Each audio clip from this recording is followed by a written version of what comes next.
If you can hit. Fantastic. Good morning. It is May 24, 2021. This is a regular meeting of the Vermont Climate Council. We can just do a quick run through the agenda this morning. We're going to start with the approval of we're going to run through the agenda and see if there are any changes people would like to make.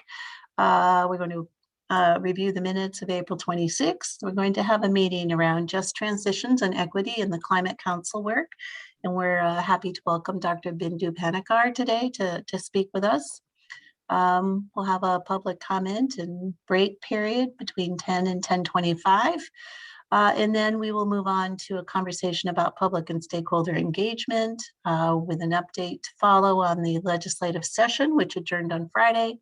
And finally, a review of the milestones for the subcommittees and the council, followed by a public comment period. So why don't you take it away, David, and see if there are any concerns or recommendations around the agenda. Great. Okay. Thank you, Secretary Young. Good morning, everybody. We're here. It's Monday morning. It's probably not exactly the place you'd most want to be Monday morning, but we're very happy you're here. We have some important things to discuss to move this work forward. I do want to pause, as Secretary Young said, to say anything else besides what we just laid out for an agenda you'd want to be working on, or at least flag today, any other adjustments to the agenda. I just dropped it in the chat if you want to click on it and look at it online. Any quick questions about what we're going to work on today or how we're going to work together? Great. Okay, wonderful. First thing we have to do is what we typically do, approve the last minutes. They are hyperlinked into the agenda. If you click on what I just put in the chat, you'll see that link into the meeting minutes. So if everyone wants just to take a peek at those quickly and we can approve them. I'll give you just a minute to look through them.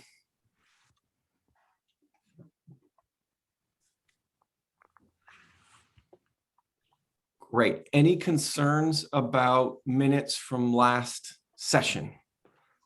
Anything people want to bring up?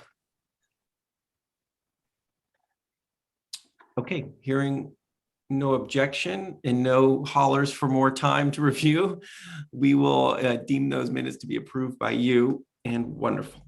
Okay, so the first thing we're going to do today is really lean in to the issues of equity and just transition.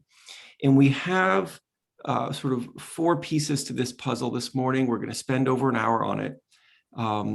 And we're fortunate to start this process. We put it in the agenda even as inspiration. And I hope I'm not like setting you up, Dr. Panakar, for a lot on a Monday morning at 8:40 in the morning to inspire. But that's how we put it in.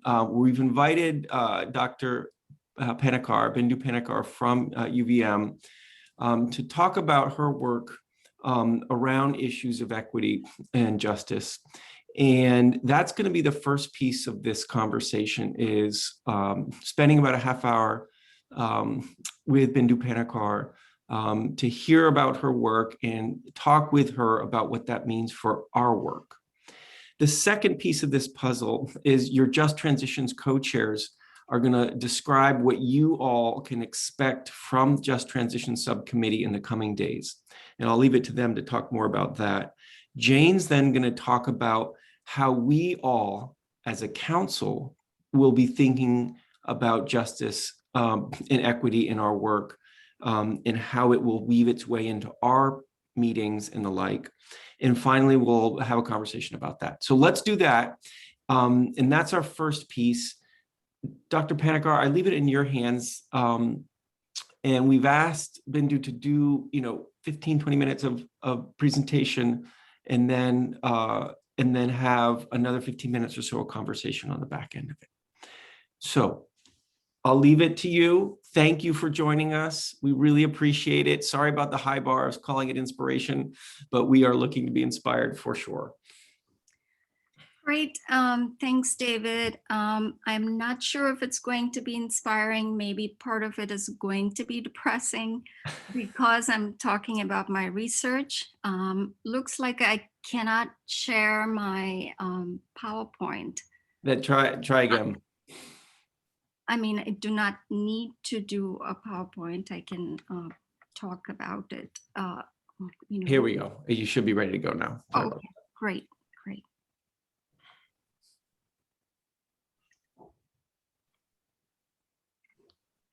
And while you're pulling that up, Bindu, So I didn't can give you you a proper introduction with your title and everything. You are an assistant that professor at the environmental program at the Rubenstein School of Environmental and Natural Resources at UVM.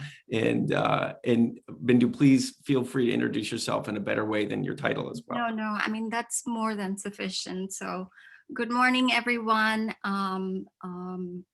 It's great to be kind of doing this first thing in the morning. Probably I'm not that good doing talks first thing in the morning, but still I'm talking about one of the things that I'm really passionate about, which is my work on environmental justice. I've been doing environmental justice work and especially research for the past 20 years. Actually started as a community organizer before I went into my doctoral program. So like David said, I'm an assistant professor at the Rubenstein School, and today I'm going to be talking about characterization of environmental justice in Vermont. So a little bit about the work that I started. I started working with the group Environmental Justice Opportunities Informed by Community Expertise, REJOICE. We started in 2017. And mostly work with Center for Whole Communities, Community Action Works, Vermont Law School, CVOU, and Mobile Homes Program, but also work with other groups like Migrant Justice, ALV, Renew Vermont, Gadakina, and so on. So this is work that I have collectively done with this group of organizations. Today, mostly I'm going to be talking about, what are the general environmental justice issues of concern in Vermont and how do we define EJ in Vermont. So to begin with, one of the key things to probably talk about is that environmental justice is a very complex topic that there are different ways of understanding justice. Notions of justice have been debated and discussed and theorized by many scholars, especially starting with John Rawls, especially with his book Theories of Justice is probably known to some of you. But at large, there are three main components of justice that are, many of the EJ movements and scholars talk about. That is the distributive justice, procedural justice, and recognition justice, or even contextual justice as it's framed within the document that you are actually talking about today. Probably do not need to go into the definitions as it's in the guiding principles of just transitions, but there are probably some things to highlight that are important, especially that even within these categories, that is distributive justice, there are multiple ways of understanding distributive justice itself. Distributive justice can be understood as distribution of risks, which is something that you have seen in the early environmental justice work, where communities of color are more likely to be closer to hazardous waste sites and so on. So distribution of risks is an important component of distributional inequity work. But now EJ scholars have also been looking into distribution of goods, distribution of benefits, are basic needs met, distribution of contributions that are like goods and benefits. Are they distributed based on the positive and negative contributions? And another way of understanding distributional inequity is distribution of community capacities and capabilities. It is a theory that's actually developed by Martha Nussbaum and Amartya Sen. They're particularly interested in addressing issues of human dignity and equal respect. And also the function of goods and services and skills and capacity and capabilities, are they distributed in a way that takes into consideration the full flourishing of individuals and communities. So it's in a sense, it's also looking into the optimal, it's looking to see if, the optimal functioning of systems and services, are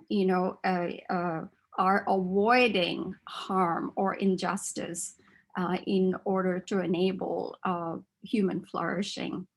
And then there are distribution of values, which explores whose values and virtues are upheld and considered. Then you can also look into procedural justice in the same fashion. Procedural participation and terms of engagement are important to look into. There are many ways of understanding participation and engagement. Issues of power and authority come into play here. And participation is the key political capability that's necessary to ensure effective functioning. Then there is the recognition justice piece, which is about recognizing and protecting the cultural diversity, protecting the diverse needs, shared values of communities, their functions and practices. It's also about understanding the process of disrespect, insult, degradation, dispossession, and erasure that has resulted from systemic racism and colonial approaches. So it is also about promoting local community capabilities, community well-being, and social cohesion. So there are also some unique challenges that EJ movement organizers face as well in defining and translating environmental justice to public. This mostly stems from our limited understanding of the term environment. Environment, according to EJ, is our everyday places that we live, work, eat, and play and enjoy. So mostly environmental justice gets mistaken a little bit with ecological issues and ecological justice, but mostly environmental justice cannot be separated from social justice. In Vermont, environmental justice is a little bit harder to define, unlike other places, because our perception is that Vermont environment is good. We do not have environmental problems like some of the other states do. And then there is the Vermont exceptionalism. But we all know, and also there are, databases that show that this is from the 2019 pollution ranking, which shows Vermont to be the least polluted state from industrial toxins. but we all know that the reality is really different. We have pockets of environmental issues that the state has struggled to address. The most recent one being the PFAS contamination in Bennington. And here we know that residents in some parts of Bennington and those in Pownell actually do not face the same kinds of risk. We also know that the water quality is of great concern because of our reliance on dairy farming in the state. We have now concentrated our landfill in one place in Coventry. But if you actually look into the EJ screen, you will see that there are also about 124 brownfield sites, 4,714 hazardous sites, 334 landfill sites, 14 Superfund sites in Vermont. But what we do not know is if these are disproportionately located in low income and communities of color. So what we did is we took this to task, and we started by looking into spatial inequities in Vermont, how environmental, health, and demographic variables kind of intersect to create specific spatial inequities. So we kind of drew upon about 28 different variables to create a spatial tool called the Vermont Environmental Health Disparities Index. And what we found is that tracks with minority Bypoc, Black, Indigenous, and people of color, and people with limited English proficiency were significantly more at risk from average environmental exposures, air pollution, polluting sites, and heat vulnerability. That is, people of color and tracks with residents with limited English proficiency have more cumulative or face more cumulative environmental burdens than others. We did not really find such an association with poverty and also people who rely on SNAP. And in particular, tracks in Bennington and Rutland have high scores across social vulnerability, health risk, and environmental exposures. And other areas and parts of, especially Winooski and Williston and St. Johnsbury and Barrie and Rockingham also really scored high on environmental and health burden. We also did in-depth surveys in communities that have high environmental burdens or environmental and health burdens. We did in-depth interviews, but we also kind of knocked on doors, conducted surveys. And what we found is that BIPOC people are twice as likely to report exposure to mold, lack of access to public transportation, not owning a vehicle, having trouble paying for food, and not having a primary care doctor, and more likely to report to autoimmune disorders than the white population. And the BIPOC people were 3 times more likely to rely on public transportation, to have trouble paying for electricity, to go hungry in a month, and to report higher rates of Lyme disease compared to the white population. We also see some of the same trends in terms of communities of, low-income communities. They report some of the similar outcomes as well. We also did looked into energy justice. I thought this is an important one to actually share here. What it shows is that non-white communities are 7 times less likely to have solar panels compared to the white groups. And also you find a similar trend by home ownership. Renters are less likely to have solar panels as would be expected. Weatherization programs also differ slightly. They're less likely to have the home weatherized if you're below poverty people, if you're a person of color and also are a renter. And one of the other things that we did is to ask, what environmental justice means to people. Here you can see some have said that environmental justice is the intersection of political power, poverty, and pollution. And also, framing the conversation around what affects my life could help understand issues at stake, especially cost, based on cost and quality of housing, access to transportation, access to land, community garden spaces. These are all important aspects that people take into consideration when they when you think about environmental justice. But at large, the key thing to point out is that environmental justice is about expansion, connection, and change.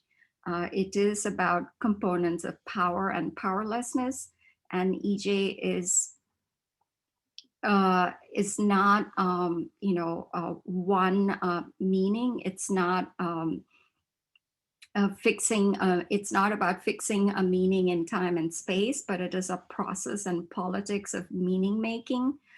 And that is what actually makes EJ continually relevant. We have also been partnering with other groups, especially to use this research to define what environmental justice is. We especially have partnered with Senator Rahm in her, drafting of the EJ bill, which she presented last month. And, also in crafting the meaning of environmental justice, we've made sure that, we took the collective voice approach and we workshopped, what environmental justice means to people, and kind of co-created the definition with especially the Vermont Renews Bypoc committee. But in closing, the key points that I want to make is that environmental and health disparities are prominent in BIPOC and low-income population in Vermont. These inequities are preventable. Targeted responses, policies, and actions are required to address these systemic inequities. And proper investments and community-centered programs are required to address these inequities, and we will need community-centered, bottoms-up approach to build a just and sustainable Vermont. So, and we need state support and resources to carry out, this transformative work forward. So I will stop there. Thank you so much. So this is an opportunity to talk with Dr. Panikar about what all this means for our work. And I will ask, Bindu, if you could just say quickly, I know you've been observing a little bit what the Just Transitions Subcommittee has been doing. You helped with a workshop that kicked off some of that work. Is there anything you'd want to say now about, in addition to those thoughts on the final slide, about what all this means for this council and how it does its business? and how it thinks about just transition in the context of climate and environment? Absolutely. The thing is, everything kind of boils down to the process to some extent, and I know that you have been paying more attention to that, and especially looking at it from the procedural justice perspective. So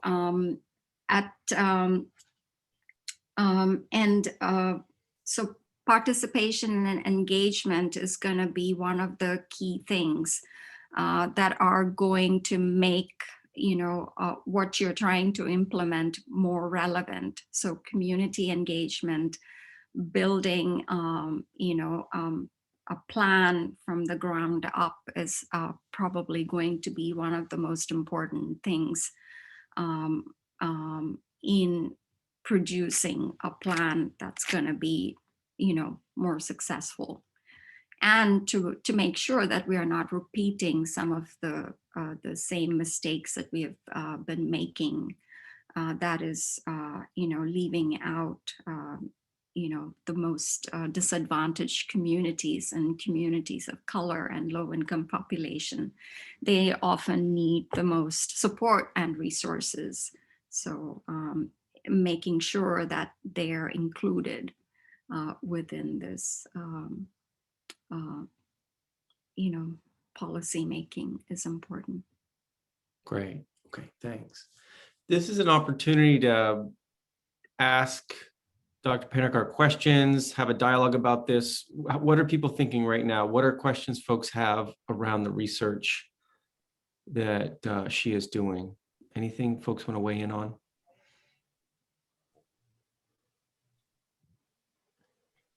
Don't be shy. Good morning, Bindu. I had a quick Morning, question Bindu. for you. So I am reflecting on all of the reflections that my students were handing in last week. And one of the concepts and terms that kept coming up a lot was this idea of the white savior complex. Mm-hmm. And I'm wondering if you could sort of speak to that and maybe wrap it in a little bit with notions of implicit bias, unconscious bias, and the ways in which some of those permeate not just outward looking, but sort of inward looking as well, as we try and think about who we are as a council, how we operate as a council, and then some of those pieces that may implicitly or unconsciously sort of permeate the way that we even frame stuff and then approach stuff as we move forward. So if you could speak to those, that'd be awesome. Thank you. Do we have the whole day to talk about this? This is an important thing that you're raising, and it's something that I've come across in my own work, especially in Vermont. Vermont is not an easy place to work, and I know that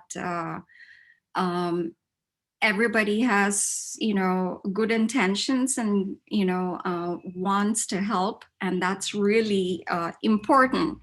But one of the key thing is that there are times when you need to let the people who are really the most impacted have to prioritize their voices. So at times we have to step back and be more open to listening, so we can actually hear much more loudly and clearly what the needs are, what the problems are, how the people who are most affected, how are they defining it, and allowing them a chance to actually propose even some of the solutions that we are actually seeking, and to include that within the work that we are doing. So this is something that we need to constantly be bringing up, because it's easy to kind of take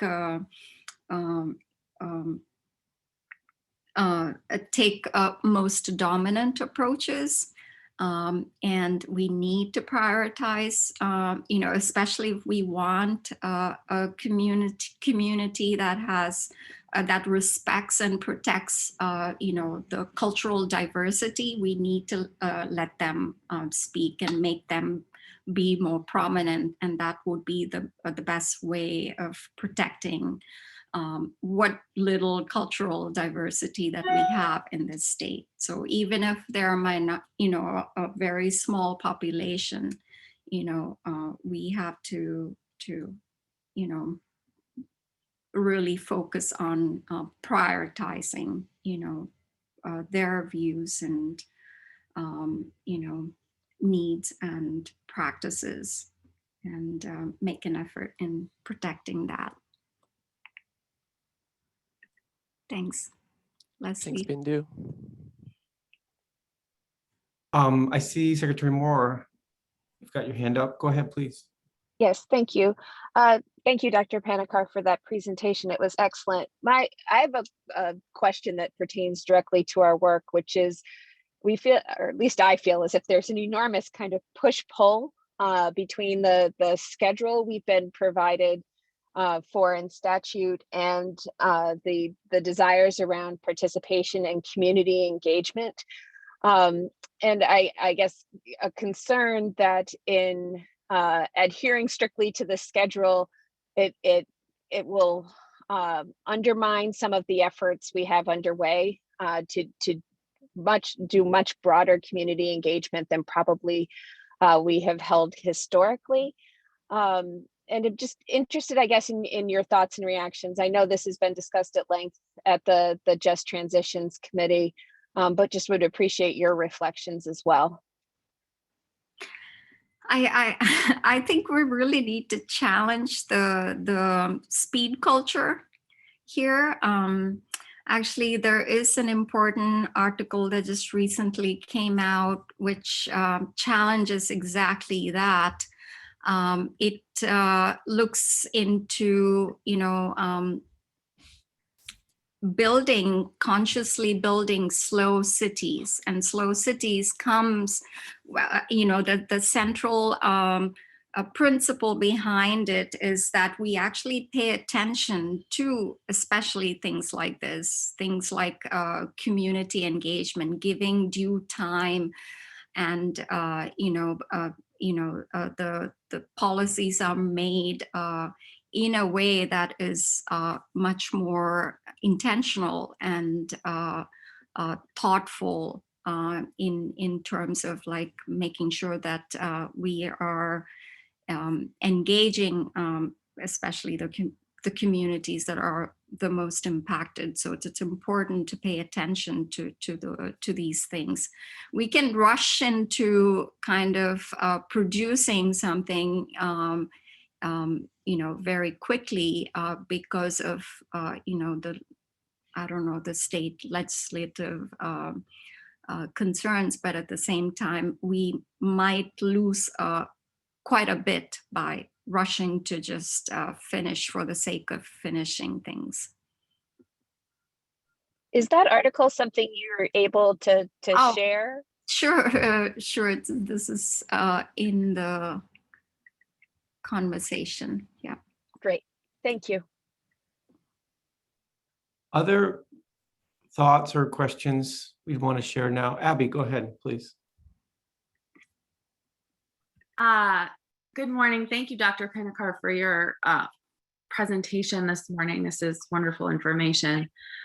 I'm wondering if you have any thoughts as to how to address, in the way that we structure policies, the lack of trust that I've witnessed in the expertise and lived experience that exists within the most impacted communities that we deal with. As a farmer, I see this quite often. I don't have a PhD behind my name, but I have over 30 years of lived experience in one place, which I believe has its own level of expertise that it brings, but that's not how our professional circumstances are set up, or our policy mechanisms are set up to trust people. So in crafting this moving forward with co-creation at the center, are there any concrete ways that we can elevate all manners of expertise within this process and give it equal credibility within the process, so that those voices are not just listened to, but actually held in policy in ways that uplift their dignity? Thank you. That's an excellent question, Abby. I totally agree with you that experts do not have all the answers, and experts themselves seek answers from professionals and people with 20 years of experience oftentimes. So the most important thing is to make sure that we are expertise come from not just being a professor at a university. Expertise actually comes from years of experience in the field, such as what you bring. So this is an issue of also addressing the power and hierarchical structure in the society. So if we really want to address systemic racism, issues of power and systems of hierarchy, then we need to actually make sure that we are eliminating some of that. That's why even Rejoice is really focused on making sure that any kind of policy making actually stems from the community expertise, and scholarly expertise should just be one aspect of the expertise that is actually being considered. Whereas there are many different kinds of expertise within the community that we really need to listen to. And especially when we are talking about just transitions and envisioning, a transformative future, just sustainable society, these are important conversations to actually be having. So I see two hands. The following two hands are folks from the Just Transitions Subcommittee. We're going to pivot in just a second to hear what's going on in Just Transitions. Sue and then Chris, let's do a little bit more, and then let's pivot right to your subcommittee. Sue? Thanks, Dr. Panakar, for being with us today. You mentioned the term Vermont exceptionalism. You shared that it is very difficult to work in Vermont. And on another occasion, I've heard you kind of encourage us to question, why is it that Vermont is so white or monocultural, essentially? Or maybe it's dominant cultural. I'd love for you to just elaborate a tiny bit on those very important factors that I think influence our work and all of us in the various roles we play, if you could. Thanks. Thanks, Sue. This is a really important one. I moved to Vermont in 2016, and I worked on environmental justice issues, in Boston area, in Providence area, in Alaska, but for some reason, Vermont was not easy for me. And as a person of color, even doing research on environmental justice issues has not been easy. I've been threatened, actually, while doing my work. People have threatened to call the cops on me. One person was really verbally quite abusive, said he will spit on my face if I don't step away from his door. And I am the least intimidating person. I'm an introvert, I'm a shy person, And for someone like me to be having this kind of an experience, it, makes me wonder what, some others are actually experiencing in the state. So I think, having said that, we do have some diversity in the state, and I feel like we're not celebrating them enough. And there is a lot that we can actually learn from each other, and being open to listening, celebrating other voices, other cultural practices, other ways of knowing. These are all important. And I know that we're eager to learn as well. So I think it's about shifting that perception. And I think more and more we've been having those conversations. So, creating more spaces for groups like, Relief, or now Renew has a BIPOC committee, Works of ALV, Migrant Justice, Racial Justice Alliance. These are important spaces to watch and see, what emerges. And I think it's an exciting time.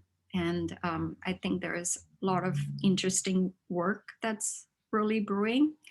And I hope these are some of the issues that we can actually, address. And I hope, we'll be successful in doing that. I'm not sure. Thanks, Sue.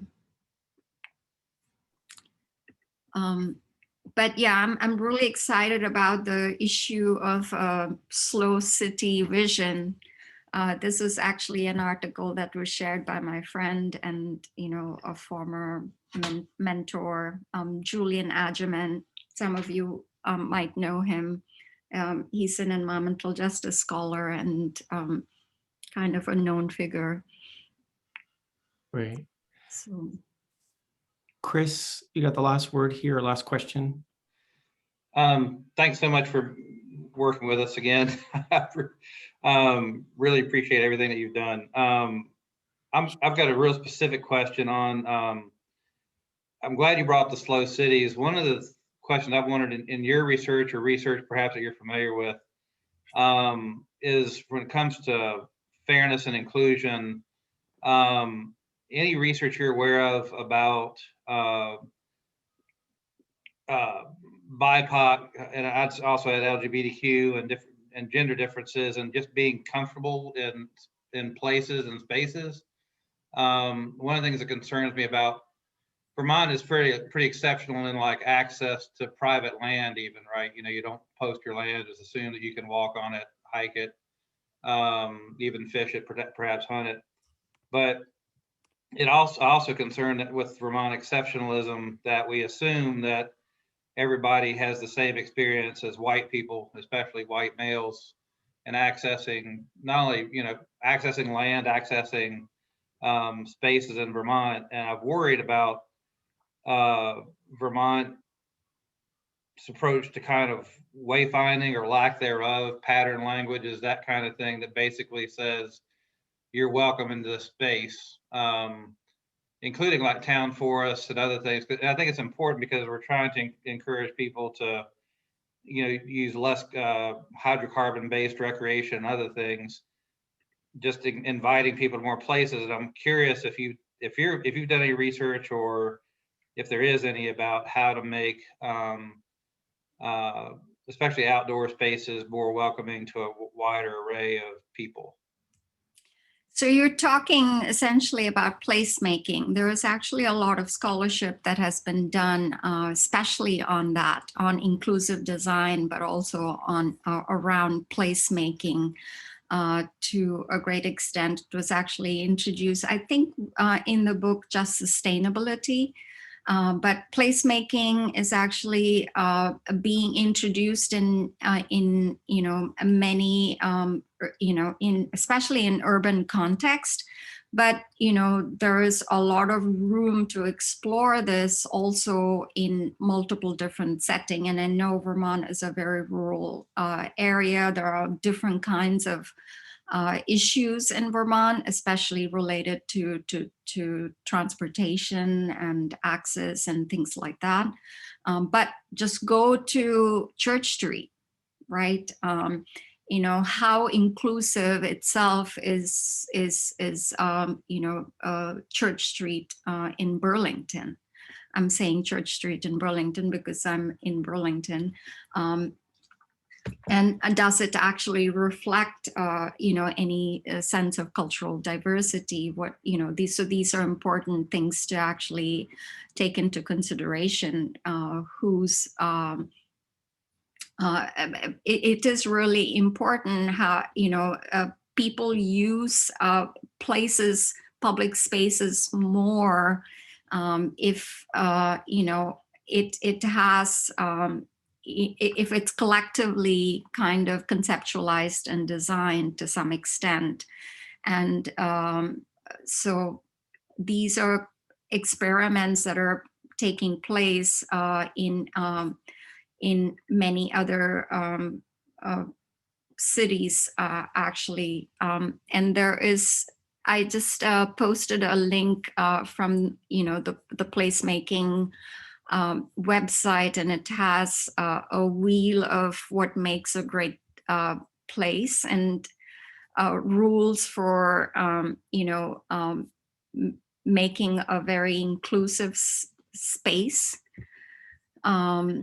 So those are probably important things to really look into, as we thinking about especially space making.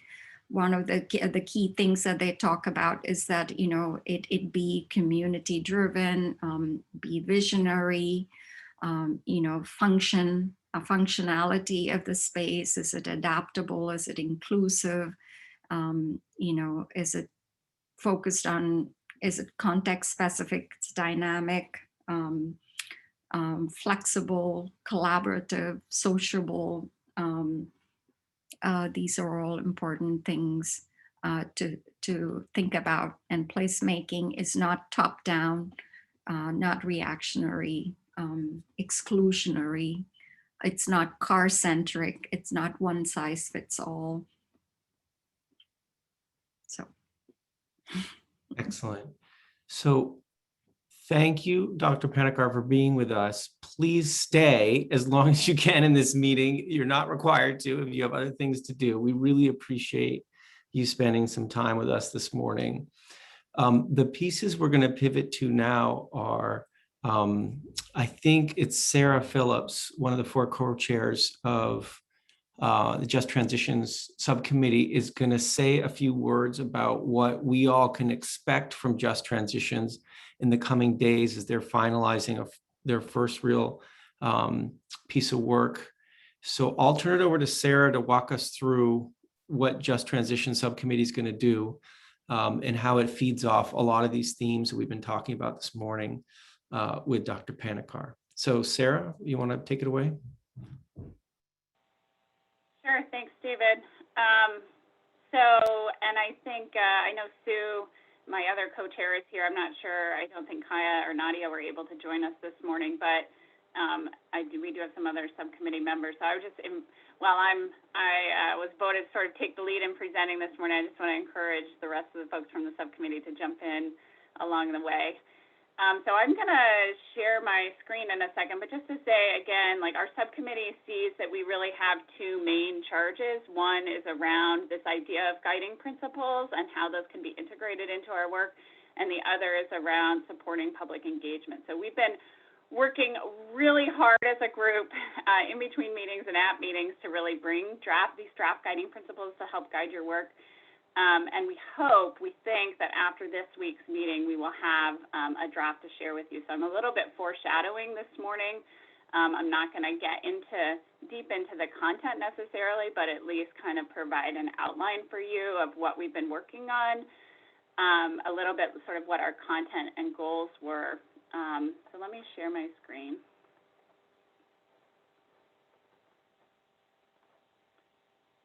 Okay, all right.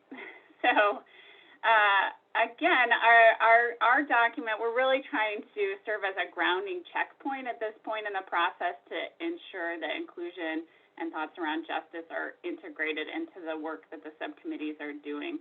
So we really are thinking about this document as a living document, and really one that will sort of grow and adapt with our work over time to challenge us, hopefully, all of us. And we really, I think, I'm not going too far to say that, our subcommittee's been working on drafting this, but it's really the other subcommittees in the full council that's going to bring this document to life, right? So our subcommittee can't bring this document to life. That's the work of all of us. So, this is sort of what we're thinking about. We are thinking that what the document that you will see will have a little introduction section to kind of outline it. We'll talk about some key terms around just transition so that we have some common language and understanding around that. We really wanted to help identify who are the impacted and frontline communities, or to at least pose some questions to help subcommittees think about that. That might be a little bit different depending on the recommendation or the area of work, and how can you think about what that is. Then we have some actual draft guiding principles, and then finally, some questions, subcommittee, what we're calling self-assessment or policy design questions. These aren't questions that are meant to necessarily evaluate or score or rank recommendations. They're more questions that are meant to guide the recommendations as they're developed. So our definitions, and we talk about, we're going to provide you some definitions around equity and justice. Some of these ideas or concepts Bindu just kind of laid out for us, or Dr. Panikar, thank you. And then, so we're going to define what those are in terms of equity, distributive, procedural, contextual, and corrective. And I would just add that the corrective piece of this is really about how the council's work is held accountable over time, right? So it's around how we are measuring our accountability to achieving equity. So that's how I interpret that one, but others please jump in. Our impacted and frontline communities. So really there's kind of two ways we've been talking about this as a subcommittee. One is thinking about the who, which communities are we talking about? You see this word cloud that kind of pulls out some of those different communities that have come up in our conversations. And the other is sort of the why, or the criteria, right? So who are impacted and frontline communities? Like, why are those the communities, right? So we have, here you see some of how we're defining that in our document. So thinking about who's highly exposed to climate risks, who historically has been excluded from opportunities and experienced oppression and racism, and so therefore have less resources to adapt to climate and economic change that's coming. Who has bared the brunt of pollution and the negative effects today, right? So that's, you sort of get a sense of, some of what Dr. Panikar was presenting in terms of historically the communities who are more impacted, and who's more likely to experience a job transition as our economy shifts. So that's our impacted and frontline communities. And then we have right now 6 draft principles, that each of these principles we've in our document sort of outlines a little bit more about what we mean when we say inclusive, transparent, innovative engagement. What does that look like? What are the expectations that we're setting for ourselves as a climate council, or moving at the speed of trust? What do we mean? I think that speaks to Secretary Moore's comment earlier today, and a lot of what Dr. Panikar was saying, that our subcommittee has really been discussing around the timeline and the challenge of being time-bound and needing to do this, have a process that works for impacted communities and truly lets them be co-creators. So these are sort of our draft principles. Again, I don't want to go too deep into content because our subcommittee, I really want to honor the process that our subcommittee is still working through some of those pieces. And then finally, we've pulled together some self-assessment questions in these sort of 5 areas. So some questions that subcommittees can hopefully use as you're developing recommendations, as you're thinking about what's included or what's not included or areas of focus. We think that these questions will really help guide that process. So I'm going to stop sharing. And just to say, I think part of what we're hoping is that we really want, as a subcommittee, to think and plan together with the subcommittees how to use these principles. So we're starting to do some work around how to support you. So you see some of our subcommittees, for instance, in other subcommittees, because we see it as part of our role is to help you all move, again, bring these principles to life in your work. And then I think as we roll them out, hopefully next week, we definitely are we're calling them draft guiding principles because we see them as a work in progress. And we know that we want subcommittees to give us feedback on what needs additional clarification or explanation or sort of what's next as far as they go. So I think that was my role today. So I'm going to pause and invite my Sue or Chris or Iris. I think that's who's here from my subcommittee, if you guys want to add anything in terms of what we've been working on. I just wanted to say, great job, Sarah. Thank you so much for that presentation, the big picture. And I just want to add that, we really appreciate that many of the subcommittees have sort of been waiting, or we've heard that you are waiting, and we appreciate your patience. And I think it really underscores that we've tried to have a process that is very grounded in the voices, and we've tried to make our subcommittee more inclusive of broader voices.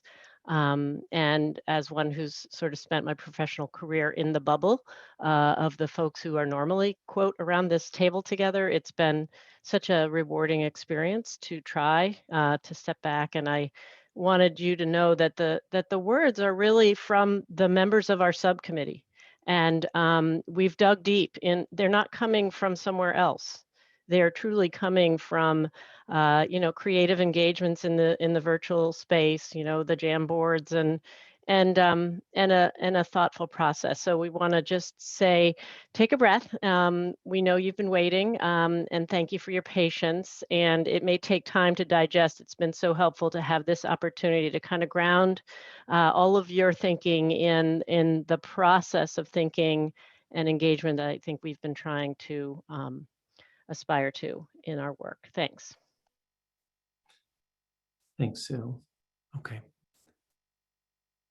Okay, so that's just transitions and, just a few days away from offering up some helpful guidance to all the work of the subcommittees.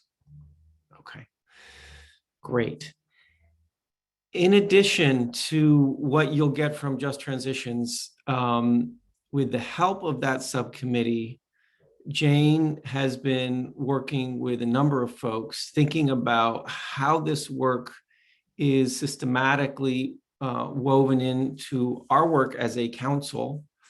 And so Jane's been thinking about a few strategies and testing those out, and I think landing on an approach that feels right for us as a council, but we want to talk about it with you right now. And so, Jane, if you want to walk us through your three-prong approach, as we call it sometimes, of what this work looks like for us as a council to carry forward in addition to everything the Just Transitions is doing.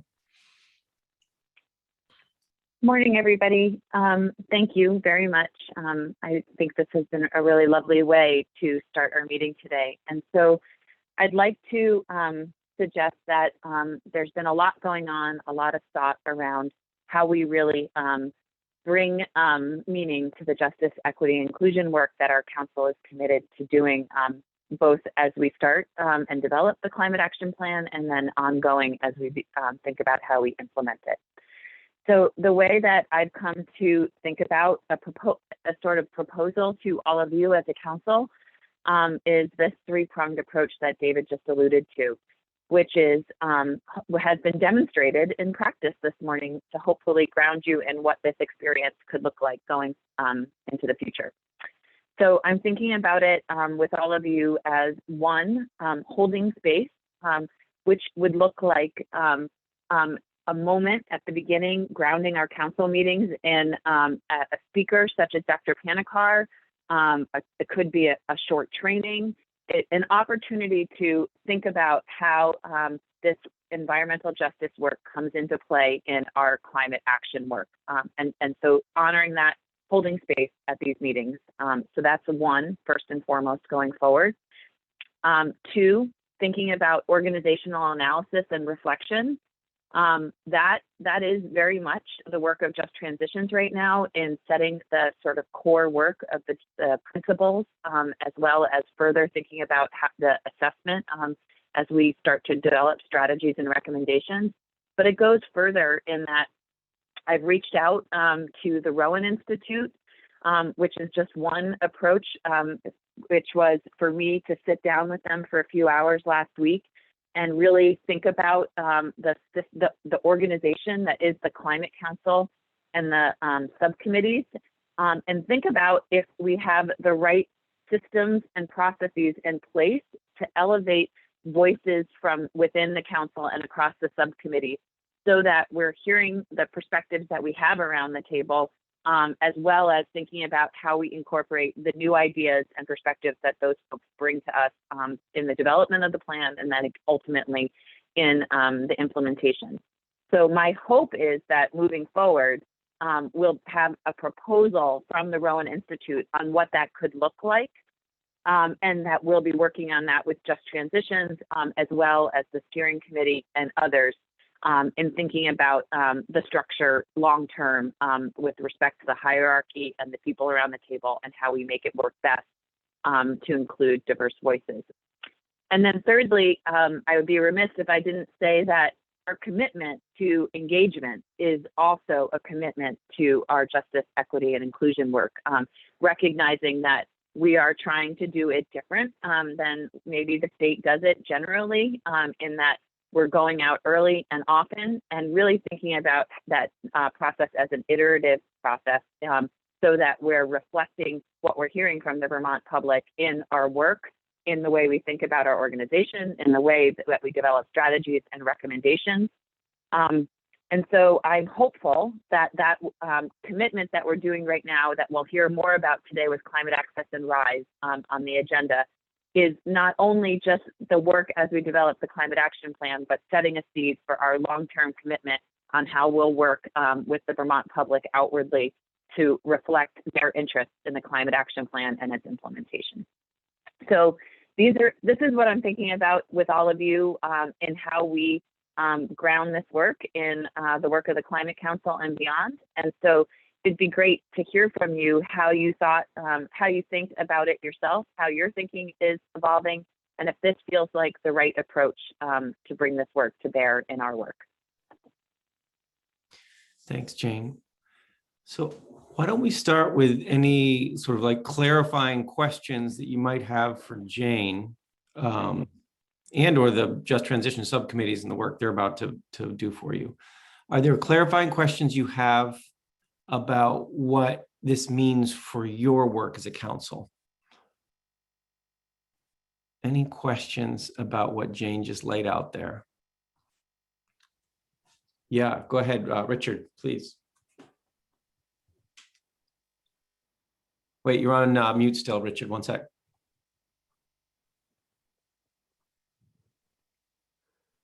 There you go. I'm curious to learn more about the Rowan Institute and how they might develop their recommendations. Will they be talking to members of the council, or should I call them to see what they're thinking and to see how it might work with our committee? Yes, thank you for that, Richard. This is the meeting that I had with them was just providing space for them to even come to us with a scope of work for what they would consider in engagement with us. So we're nowhere near sort of understanding what that process would look like. And surely once I get a proposal from them, that will be vetted with the steering committee or with the full council to think about, is it the right recommendation for us? And then how would we move forward with even, procedurally, how would that work with respect to developing a contract with someone like them? Could we do that with a sole source contract? Would we have to bid it out? How would we move forward with what's the scale of what they're proposing is? So it's really, to its credit, it's hard to reach out to consultants right now to get work around DEI because they're all really busy working with lots of organizations and processes right now, which is a testament to where we are right now as a culture. But the Rowan Institute was recommended to us by Rise Consulting, who's working with us on the engagement. And I expect that that thought and time they put into sitting down with me to understand where we are as a council and subcommittees will at least yield some constructive thoughts and recommendations to us about what we could be thinking about long term with respect to this work. So it's a stay tuned, but recognizing that there's some challenges I've heard from subcommittee members and counselors about voices perhaps not being heard within the process. And that seems like an important place to figure out and work on, especially as we embark on engagement also. Thanks, Jane. Leslie Ann? Thanks, David. Thanks, Jane. I just wanted to go back to the first piece of your three-pronged diagram, the holding space. And as soon as you said that, it struck me that this would be a perfect opportunity for us to incorporate a land acknowledgement at the beginning. I was on a number of search committees in the last few months or so. It's very, very, very powerful to start off in that space and sort of bring everybody into that. So I think Abby had a very nice land acknowledgement at our first meeting.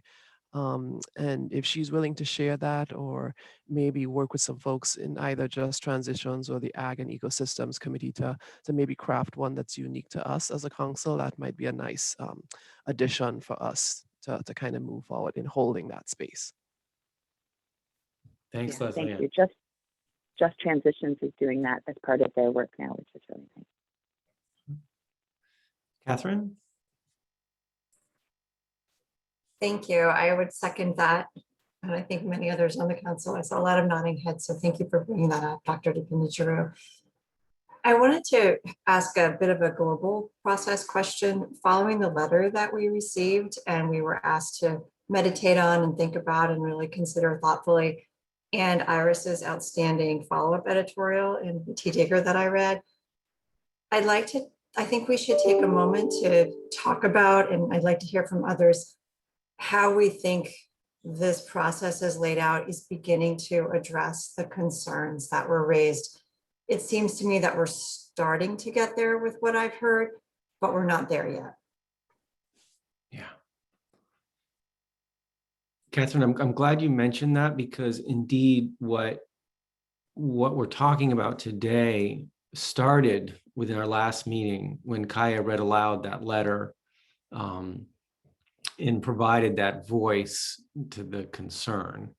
And so that was a place of starting, in everything we're doing right now and what will happen in the future, in part built from that and in the work of the Just Transitions Subcommittee. I'm curious when folks have thoughts about Catherine's question, how are we doing? I'd be interested. I don't want to put anyone on the spot, but I know some folks have been thinking a lot about this. Any thoughts about the way Catherine's made that question?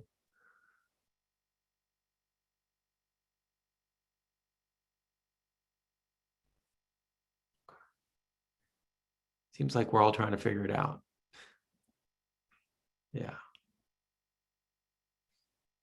Okay. So speaking of trying to figure it out, I think one of the things I wanted to do today is just have a moment for each of us. And what I like to do in these is like, wherever you take your notes, whether it's on a pad of paper or you have your little Evernote thing going on, whatever it is, wherever you take your notes, I'd love each of us, and I'm going to do this myself, to take a moment to think about everything we've just been talking about this morning.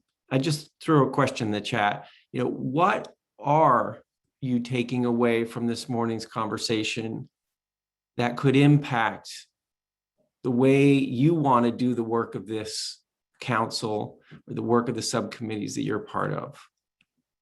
So I'm just going to sit for, a minute on that. And I welcome for each of you to grab a pen and wherever you take your notes. I'm a little disorderly and I still have like a legal pad kind of thing, but write down an answer for yourself to this so you don't forget.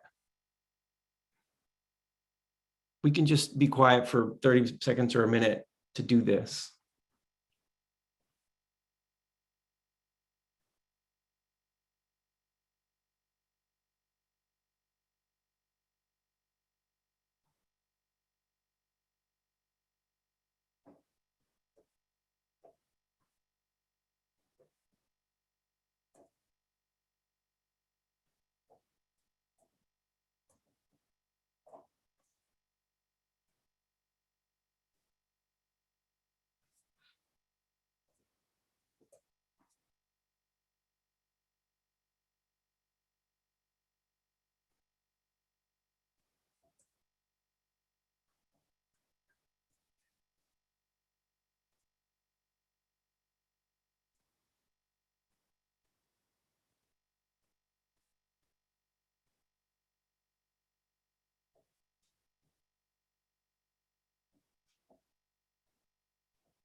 Okay.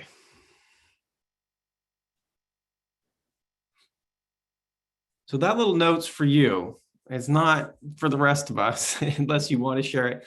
I am happy if folks want to reflect a little bit back. If there's something you really like to share right now, we can have time for a conversation right now. Secretary Young, go ahead, please. Wait, Secretary Young, you're still on mute. All right, well, good morning, and thank you so much, Dr. Pinakar. That was a really, really helpful presentation and a lot of good resources. Love to see your PowerPoint at some point. And where my mind was going as you were doing the PowerPoint and the subsequent conversations was around the American Rescue Plan Act and the significant amount of money that is going to be coming in to Vermont and be dedicated over time to climate change, clean water, economic recovery. And I was thinking about whether we have studies on those most impacted from COVID-19 that in my mind would likely parallel your work on those most impacted from climate change. And I will just leave with this thought as I've read through hundreds and pages of guidance from the federal treasury. I mean, the one that I think is most relevant for all of us to think about is the intent behind the money is to provide a substantial infusion of resources to not only helping folks recover individually and businesses from the pandemic itself, but I'll just throw this out the final line that finally these resources lay the foundation for a strong, equitable economic recovery, not only by providing immediate economic stabilization for households and businesses, but also by addressing the systemic public health and economic challenges that may have contributed to more severe impacts of the pandemic among low-income communities and people of color. And I was just really kind of stunned by, the conversation we just had and how this is going to have to be incorporated in the way we disperse and spend the American Rescue Plan Act money. So thank you very much for this morning's conversation. Thanks, Secretary Young. Erica? Hi, good morning. And I also want to extend my thanks to Dr. Pinakar for that fantastic presentation. So we are repeatedly hearing the same message coming from folks that we have specifically engaged with to educate and inform us on what is the best process to ensure that our climate action plan and our recommendations that are coming forward are as informed and are incorporating equity in a very fundamental way. Yet we have a timeline ahead of us, and we have recommendations from these folks about how to incorporate and really understand these issues so that our recommendations are relevant. I'm wondering, and maybe there are some other subcommittee members or maybe Just Transitions can share some specifics on how you have been able to incorporate this into assessing and developing your own recommendations that are supposed to go into the climate action plan. I think what we struggle with is under the timeline and this fast-paced culture that we are challenged with, and we're really concerned, at least in rural resilience and adaptation, about not giving this the time and thoughtfulness that it needs because of the timeline that we're presented. So I'm open to hearing if there are any suggestions or thoughts on how any of the other subcommittees have addressed this. Yeah. How are we doing this? How are people feeling about this? And what are you seeing in your other subcommittees?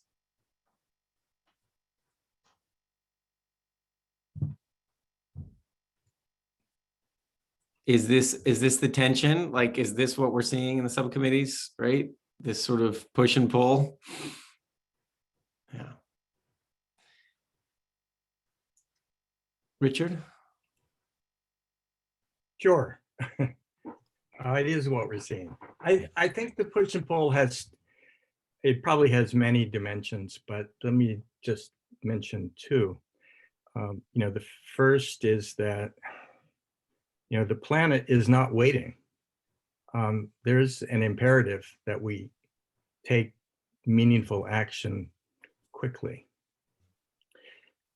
And so that's reflected in the legislation.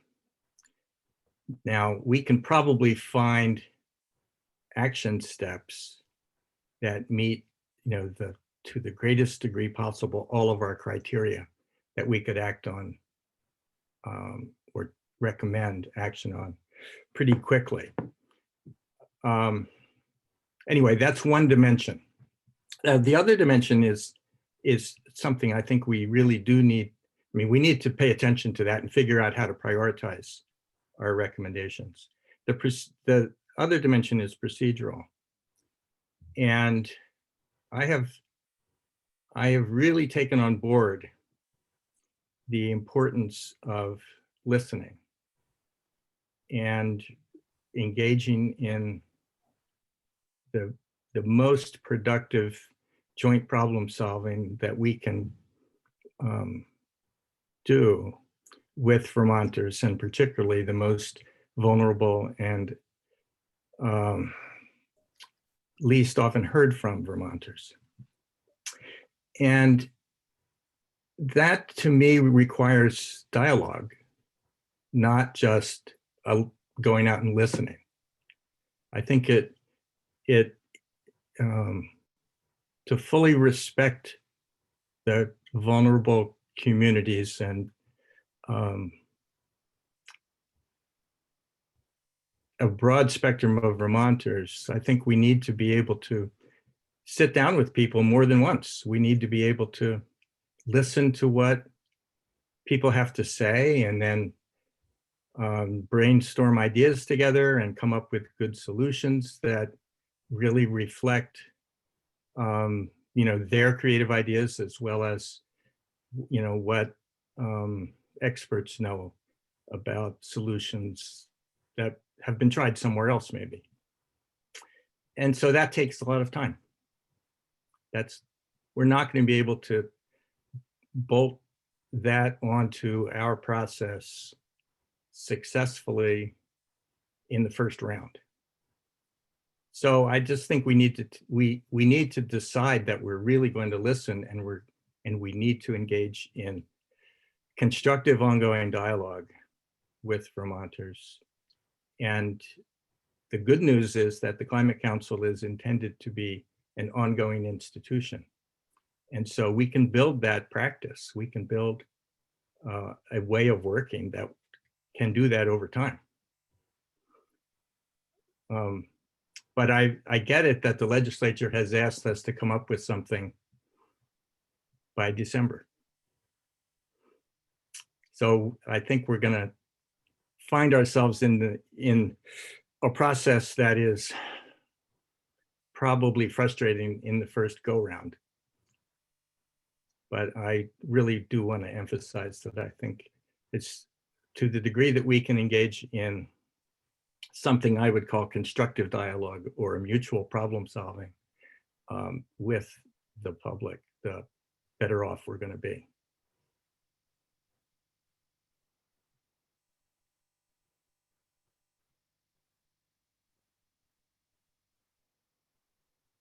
Unmute. Commissioner Attorney. To riff off of what Richard just said, it is fortunate that the commission is going to continue, because I think we lose sight that we're a work in progress, and we're all sensitized to the things we heard today in a way that we have perhaps not been before, because the times, the zeitgeist is such that we recognize with demonstrations and the like that have been happening in our country and in Vermont, the events we've had here, that we need to change how we think and interact with communities that we are now calling Bypoc. One thing I was struck by in Dr. Panikar's presentation was the way she phrased it, that we need to let people speak. And I thought immediately, oh no, there's no letting here, there's no permitting here, there's no authorizing here. There's inviting, there's soliciting, there's engaging. And I think to do so in small batches and iteratively, as Richard has just suggested, is something that needs to happen on an ongoing basis, not just on the rocket-fueled schedule that we have right now that, frankly, in my estimation, was designed with very little appreciation for the very thing that we're now struggling to accommodate, not accommodate as much as to open ourselves up to, which is what this work looks like from the perspective of people who have not always had a seat at our proverbial table. As if all we could ever do is invite people to come to the same old table. What if we came up with a whole new way of interacting with each other and honoring each other's perspectives? So I think the greatest gift this committee could do is to probably design a process that can be administered on an ongoing basis that is truly both solicitous and receptive and engaging in those small batch ways that Chris was also describing in the chat, so that we're not just a bubble within a bubble. Meanwhile, I don't know what the rest of the council thought of the opinion piece that Joe and Julie and I authored a couple of weeks ago that was widely published in the state, but there have got to be what we call no regrets steps, actions that we can take, that we have a fairly high degree of confidence are warranted and effective, and that are beneficial to all, regardless of who you are in our society. We call those no regrets policies. And it seems to me, to Richard's point, that those are the things that we should be trying to identify and prioritize in the immediate future. And then once again, I'm going to make a bid in articulating that it may well be that this council needs to have a conversation with the legislature about revisiting the timeline for doing this work. It's not like we're idle. It's not like we're not doing anything. But if we are sitting here having this kind of conversation and not feeling comfortable with the power that we're wielding because we're not sure that we're bringing everybody into this conversation who needs to be here, at some point we have to be the adults in the room and stand up and say so, is where I'm coming from. So anyway, that's my 2 bits. Thanks, June. Abby? I'm trying to think about the way to frame this. I think we might all be surprised by how many innovative and quite practical ideas exist within communities already. It has seemed to me from my experience that what tends to happen is communities are told why their ideas can't happen, whether because of financing or political circumstance. So to June's point, I think this process in which we're engaged is really where the first level of examination needs to happen. We exist within a hierarchy, we exist, and policy in this state does tend to be top down. And I think that we might be surprised by what could happen if that was shifted a little bit. And again, to the point I said earlier about trust, that when communities have lived experience, when they have lived lives where these circumstances are impacting them in their daily existence, they do have solutions and they do have ideas. They're often just told that they're not possible for whatever reason we've determined beyond the scope of what their own power is in this. So somehow, I'm not sure what the magical piece is in that, but community driven, it tends to be that we're told that our communities don't know what they're talking about and that they don't know best what they need, and that's, I don't think that's fair, and I don't think that that's true. And so somehow the process that we build moving forward has to shift some of that power back to the people who are experiencing this frontline reality of climate change, and we need to trust that they know, to a certain extent, potentially even more than we might, what they need.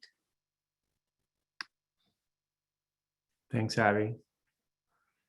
And I think what I'd like to do in the spirit of this set of conversations is to do a little round of public comment right now, if anybody on the line wants to do that. And then we're going to come back from that in a break, and we're going to look at the public engagement plan that our consultants at Climate Access and Rise Consulting are going to do. And we're going to look at a milestones timeline that Jane's going to put out there. And when we look at these two things, let's use all this thought and this lens we put on it and see how we feel about it, right? So why don't we do a little public comment? We'll take a break. We've been on the phone for a while together. And then we'll come back and we'll look at these two important pieces, the public engagement piece and a milestones piece, and we'll see how we feel about it, okay? So if you are a member of the public right now, that you've been listening in and you'd like to weigh in on these issues we've been talking about, go ahead and raise your hand in the Zoom zone. And this is an opportunity to do some public comment. And let me I see Steve Crawley. Steve, I'm just bringing you up into the main room here. Steve, go ahead and unmute yourself, and if you want to make a comment.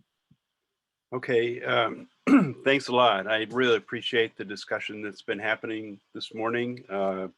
It's been central to my work over the last 30 years as an environmental advocate, as an educator, and so I'm really glad to hear this.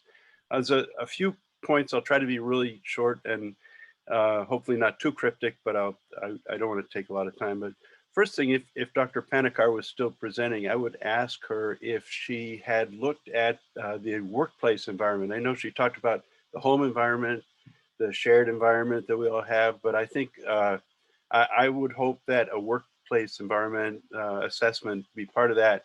And I think that there are some climate implications related to that. Outdoor work, what kinds of exposures are there that people have that really do fall more heavily on people of color and low-income folks around Vermont. So that's a piece worth looking into, I think.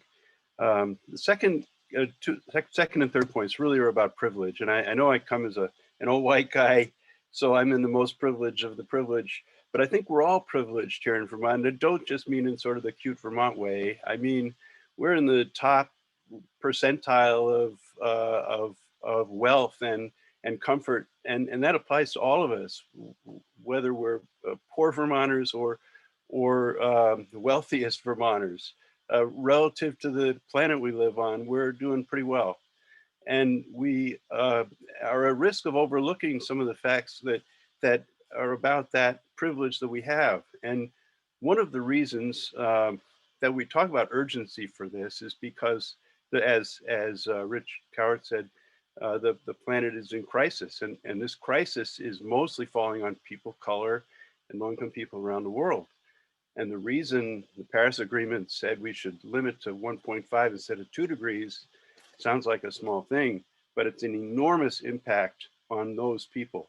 And it's rising sea levels. It's people who are in droughts, who are losing their homes right now, who are most impacted. So that's the urgency. It's not that we live in some culture of speed. It's that the planet is burning. And the excuse me, my last point would be about who's missing from the table, and particularly when we think about one of the reasons we have lower impacts in Vermont is because we export a lot of our impacts by importing goods and services. And as I've said to the Just Transitions Committee, I think one of the greatest environmental justice impacts that we have perpetrated in Vermont is through the import of electricity from northern Quebec, where Indigenous people have been affected for generations. And that's a long story, but I think they should be at the table here as well. So I'll just leave it at that. Thank you. Thank you, Steve. Great. Are there other members of the public who'd like to make a comment now?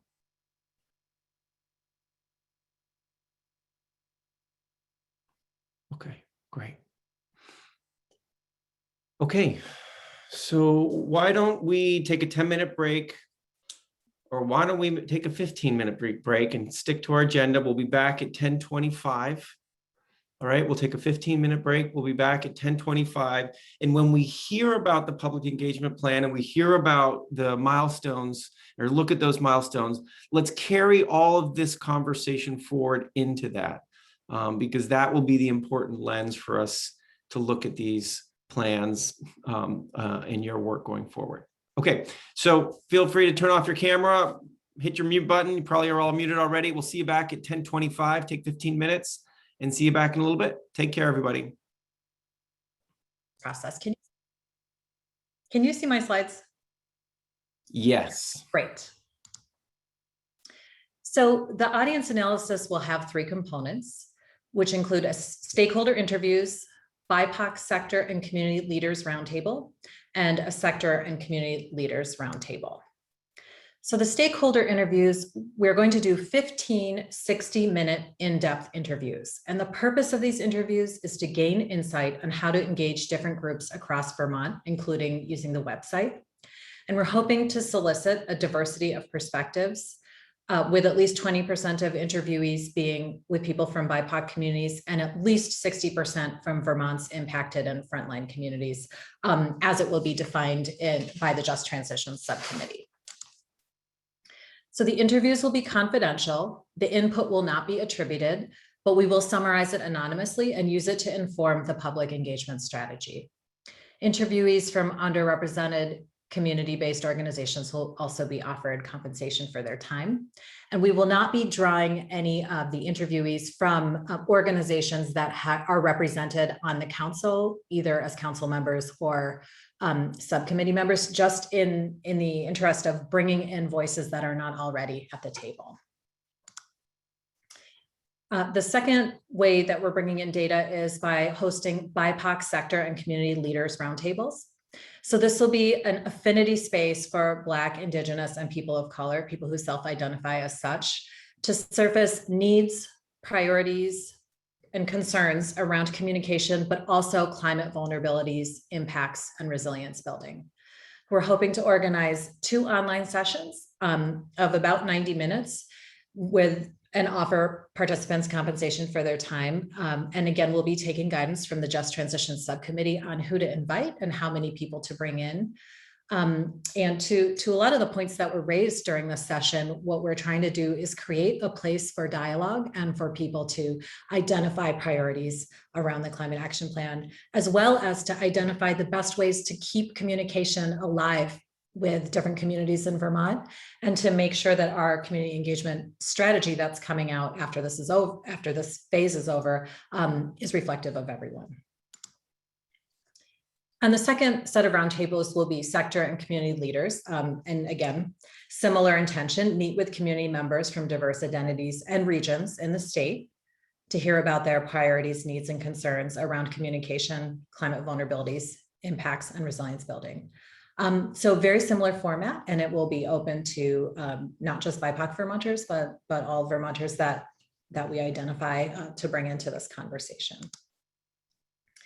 So we're hoping to do this in co-creation with the Just Transition Subcommittee. So that will include populating the lists for who to invite to the interviews and roundtables. And we have a lot of leeway with the roundtables. We can invite a lot of people if we want to. Zoom helps us in that way. They will be also helping to approve and vet the questions that we'll be using for interviews and roundtables. And if this Just Transition Subcommittee members are interested, perhaps co-facilitating those roundtables with members of those subcommittees. And I just wanted to place this in the context of our overall timeline for engaging with the public. So this is a very early stage that is going to be used to create an audience analysis, which informs the community engagement plan. After that, we'll be developing the engagement plan, creating and fielding an online survey. There will be more stakeholder dialogues to talk about some of the strategies identified in the plan later in the fall, and promotion and the comment period later in December, release of final plan in March. And again, we'll change this to track to the timelines and deliverables that Jane will share. But I just wanted to show you that we're very early in an engagement process that involves multiple points of contact with the community over the course of this project. And I'm going to pause here for a moment and see if Meredith, if you have anything you'd like to add as we talk about what we're doing in the next month or so. I think you did a great job. I think just to underscore that this is the first discovery phase, and in those initial interviews and roundtables, we're really wanting to hear from folks of who else we can be engaging in this process. So this isn't our only outreach opportunity, as Sarika mentioned, that we are having those stakeholder dialogues further along in the process too.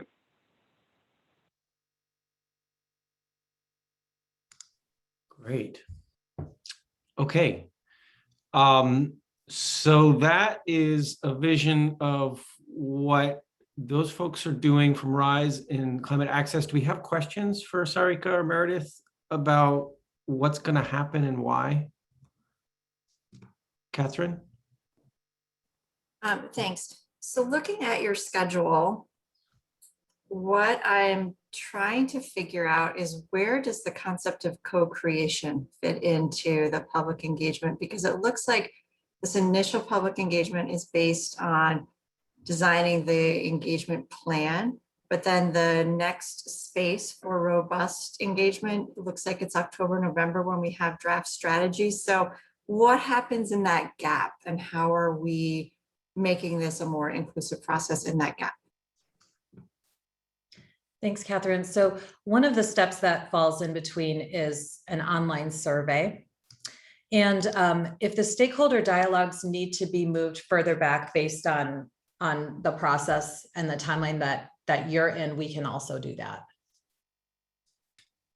Sarika, can you also speak to the way you plan to feed back what your process is lifting up into the work of subcommittees in the council? Like, what's that feedback look like in your vision?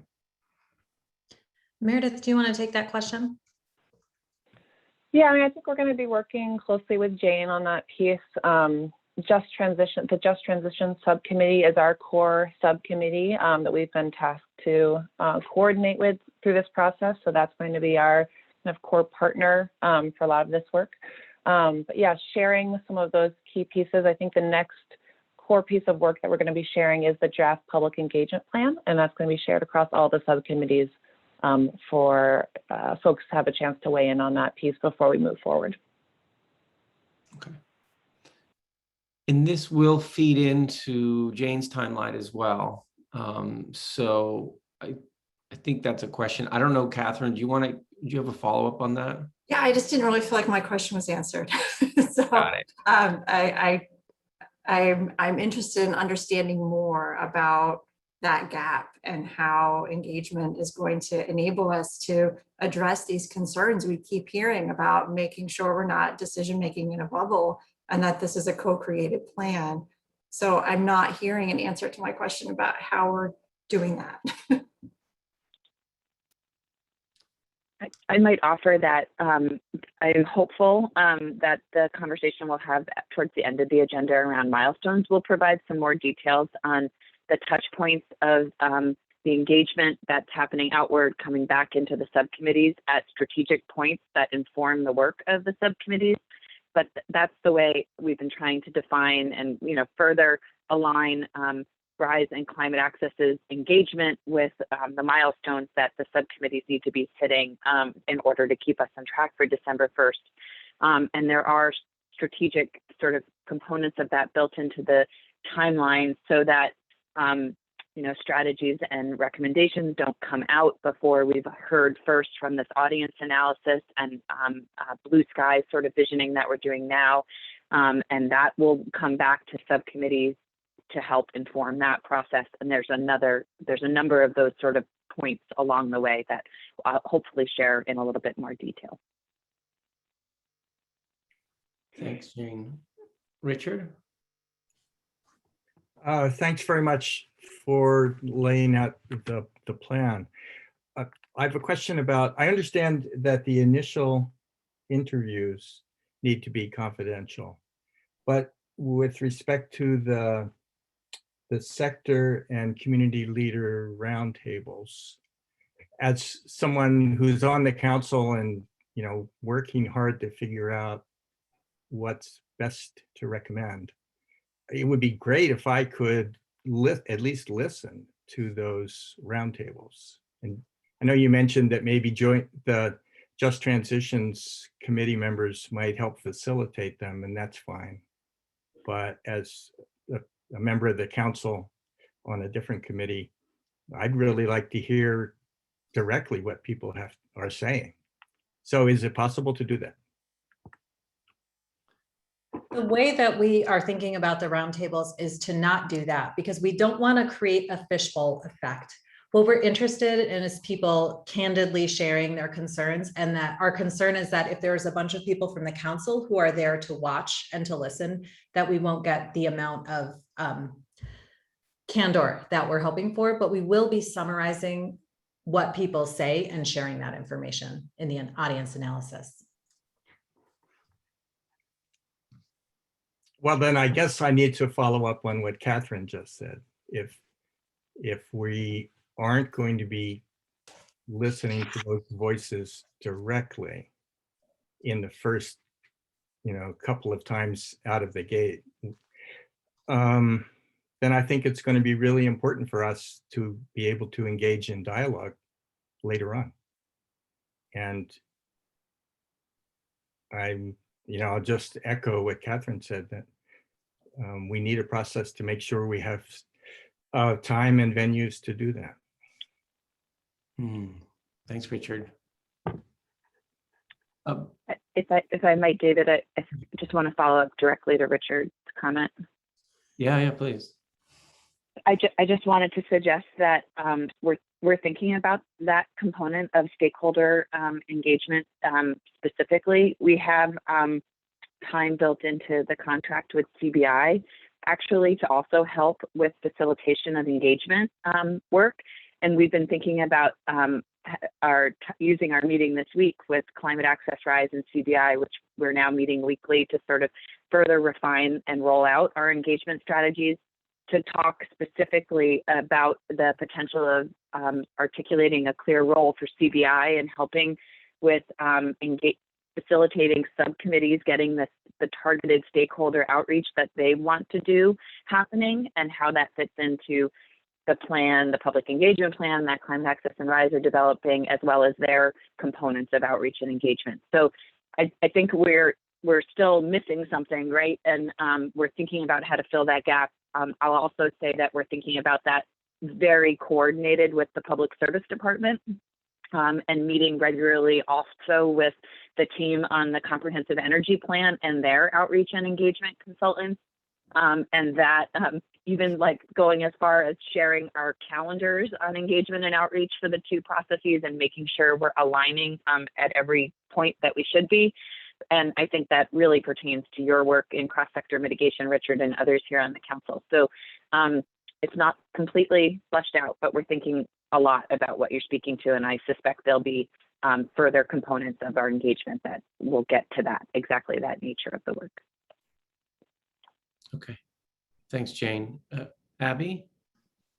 Yes, I was just wondering if you had a piece built into the process to check back in with the community, with the roundtables, with your takeaways before you bring them back to us, just to ensure that whatever you feel you've captured, they feel too that you've accurately captured it before it comes to us. That's a great point. That's something that we have done in the past, and I think that's an important part for us to remember in this process too.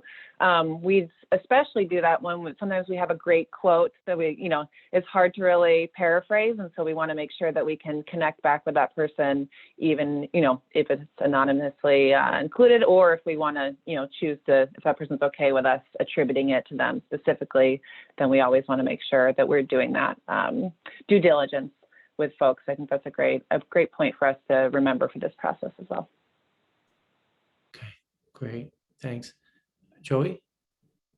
Along similar lines, but I appreciate Abby's recommendation and your thoughts around that, Meredith. I had a question related to sort of the potential to have some sort of, appreciating that things are anonymous to start, but sort of echoing some of Richard's sentiment about wanting to continue to learn from people to inform our process. And I am curious about the potential, or just asking the question when you're connecting with folks about the potential to have ongoing conversations. I do wonder if like in some of these stakeholder groups, you're identifying people who could potentially help us go further on specific things and strategies. Like I wonder about either this is a process we work through with Just Transitions, or a smaller subset potentially of members of those initial outreach sessions to have us like apply the principles and assessment strategies of equity to weatherization, to some of the strategies that we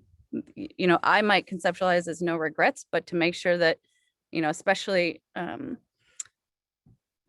as we're sort of setting the stage to make recommendations, and generally sort of orienting around a lot of the recommendations that have been identified in the past and or are generally the sort of strategies that we're going to need to employ to reduce fossil fuel consumption. Like I would welcome like the thinking of other partners and applying that directly in some sort of potential program or recommendation sooner rather than later. Be very helpful. And then just I think that, go ahead. No, I think you're right on the benefit of connecting with these folks now and often in a deep way, especially in those one-on-one interviews, is that folks often start to see themselves as really having a lot of buy-in in the process and become, hopefully partners for us moving forward along all the different steps of this process and engaging, have that buy-in and interest in engaging their broader networks and becoming, community leaders in this process. So that's our hope with this initial step, is that we can continue to engage with folks and that they're not just, a one-off roundtable or interview participant, but they really become, integral partners in this process too. Great. Joey, did you have another point you wanted to make, or was that it? Well, I mean, I have a couple of other random thoughts, and some of this can follow up in email, but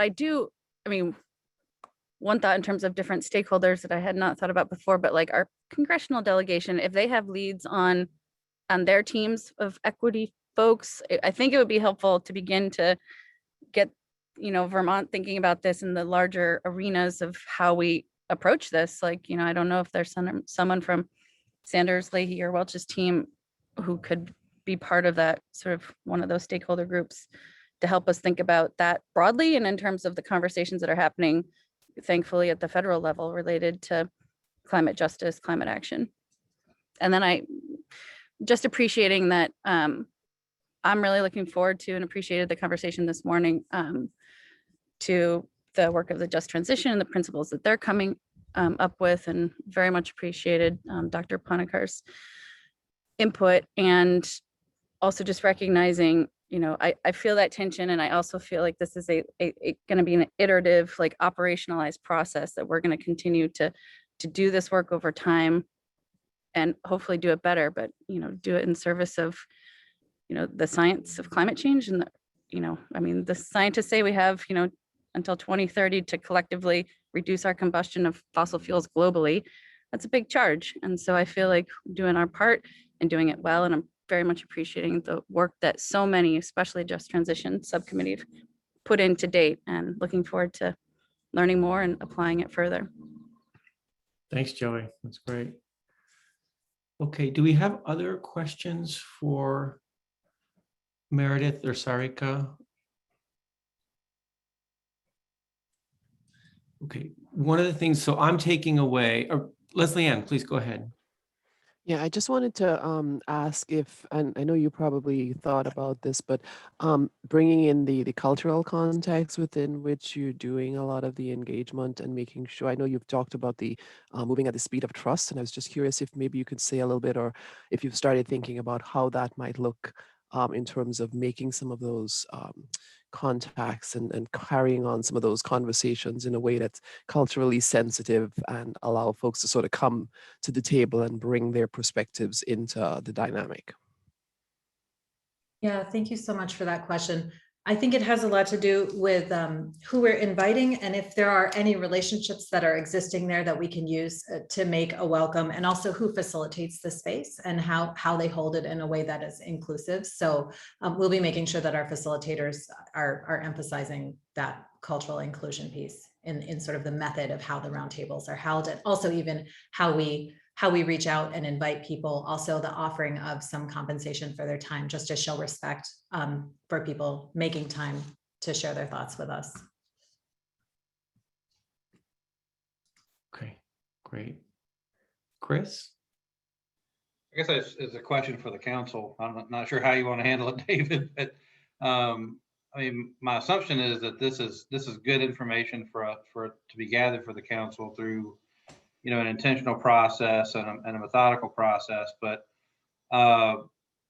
my hope is, or I guess this is the question, is going to be the intent of the council that, again, council members, subcommittee members actually meet with people representing these segments of the population directly ourselves, because it's ultimately not the consultants making the decisions. It's us. And not only is there value, I think, in getting and hearing the information, but as Richard was saying, the actual engagement, the back and forth, I think there's also just like a legitimacy question, right? We're getting to a point where we can meet people literally where they're at. It doesn't have to be the whole council, it can be a subset thereof, but I guess I'm just asking what other council members are thinking about this.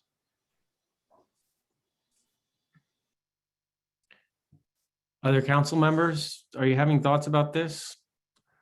Because this feels like a repeating question this morning right now, which is, so how does the actual dialogue happen, right?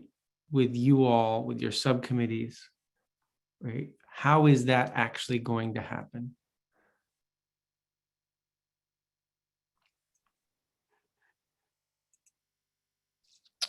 Richard, you want to jump in there?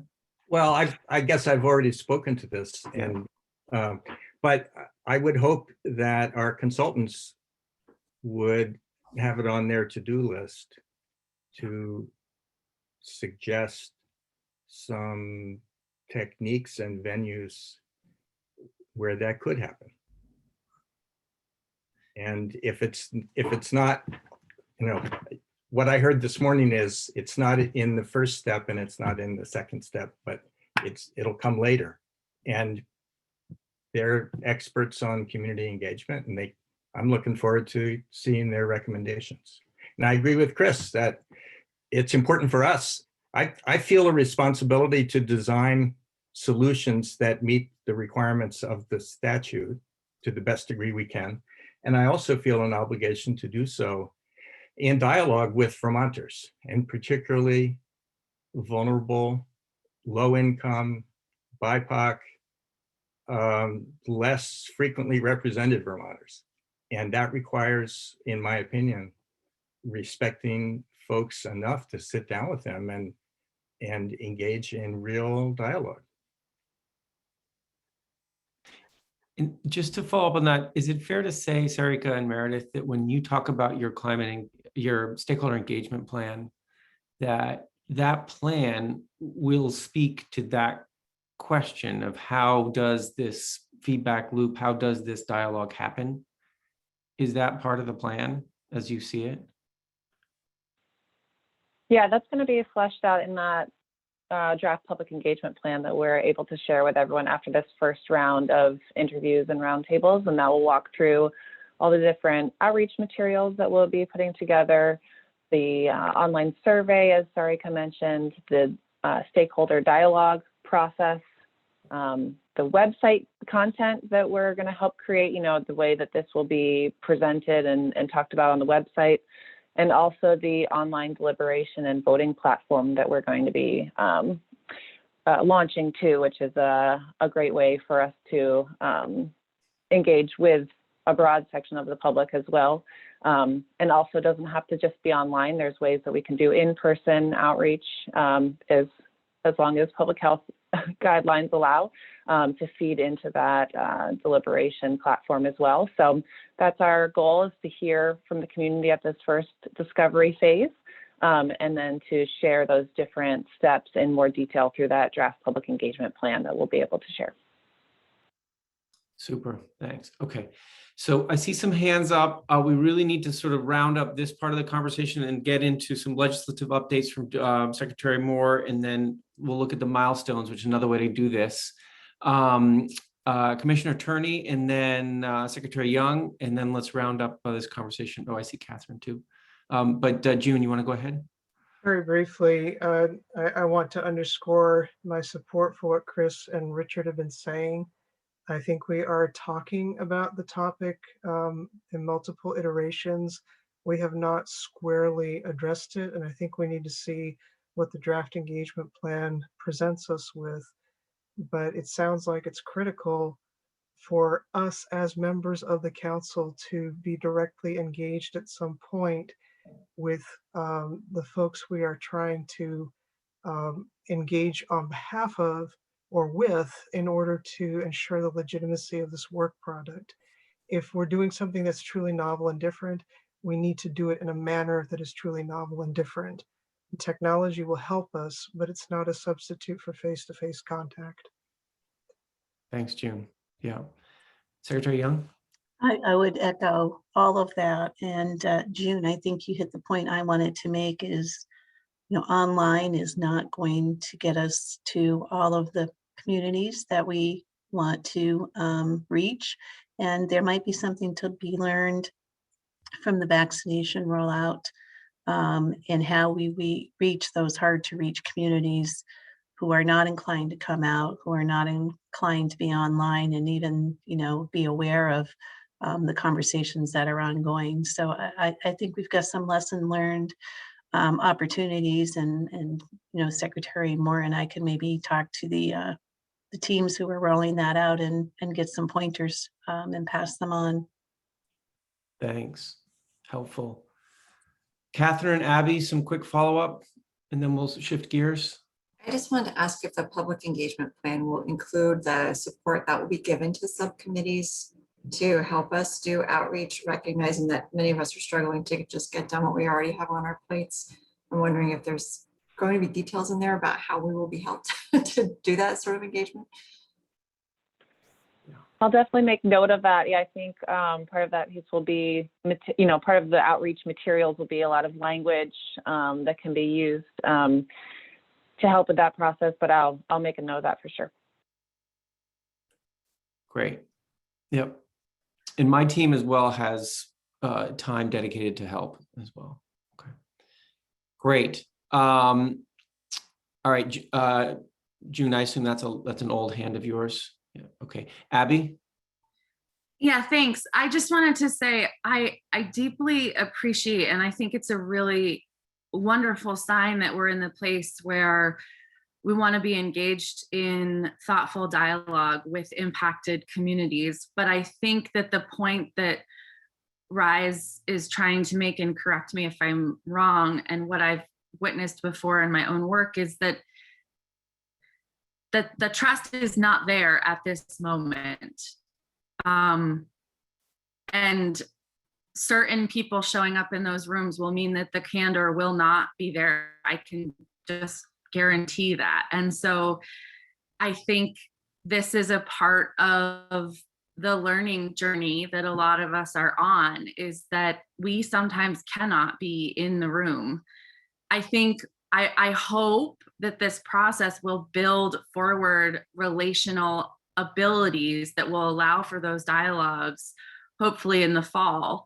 But my guess is that we're just not there yet. That trust is not there right now. And I know that that's really difficult to hear. I know it's really difficult to, when you're feeling like you're on a deadline and you want to get moving and you want to get the work done. But this is a part of the work, is taking a beat and realizing that we might not be able to be involved at this moment. And that is because we have to build this from where it is at this moment.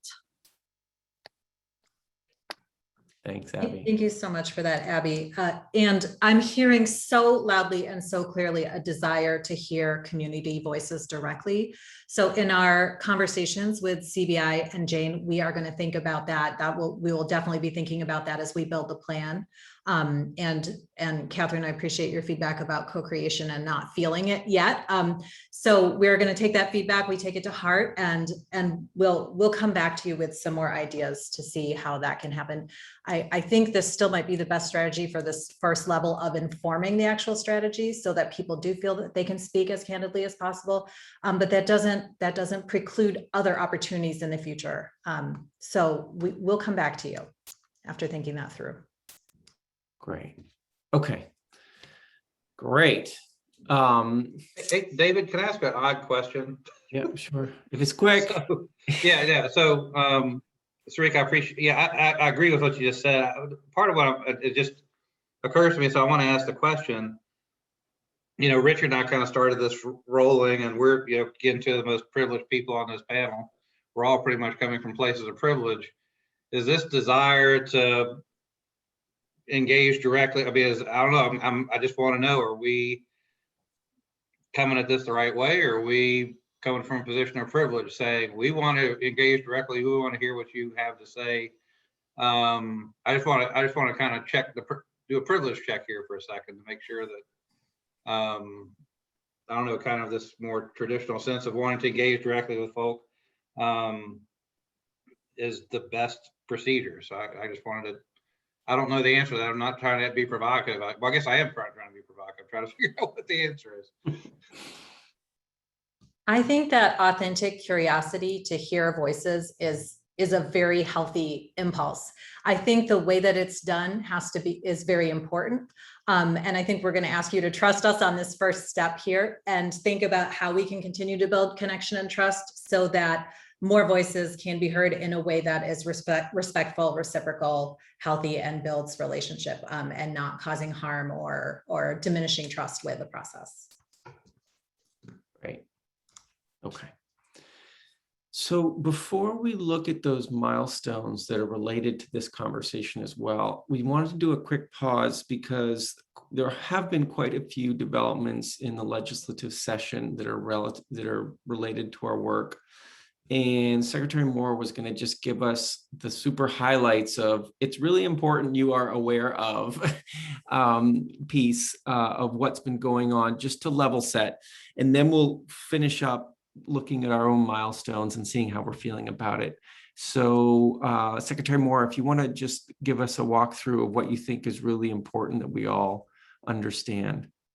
Yes, I'm going to share my screen. We have put together a fairly quick summary of where the legislature landed in the budget bill in terms of investments in the climate space.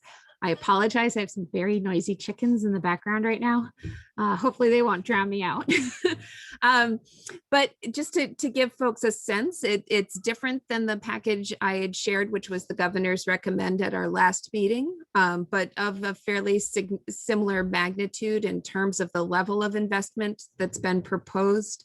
One of the things I think is really important coming out of this is that the legislature included a statement of intent that the total investment in the climate space between ARPA, any additional federal funding that may become available, as well as some of the general fund, would be $250 million for climate action work over the next few years. The period of performance, as most folks know, for the rescue plan money is through the end of calendar year 24.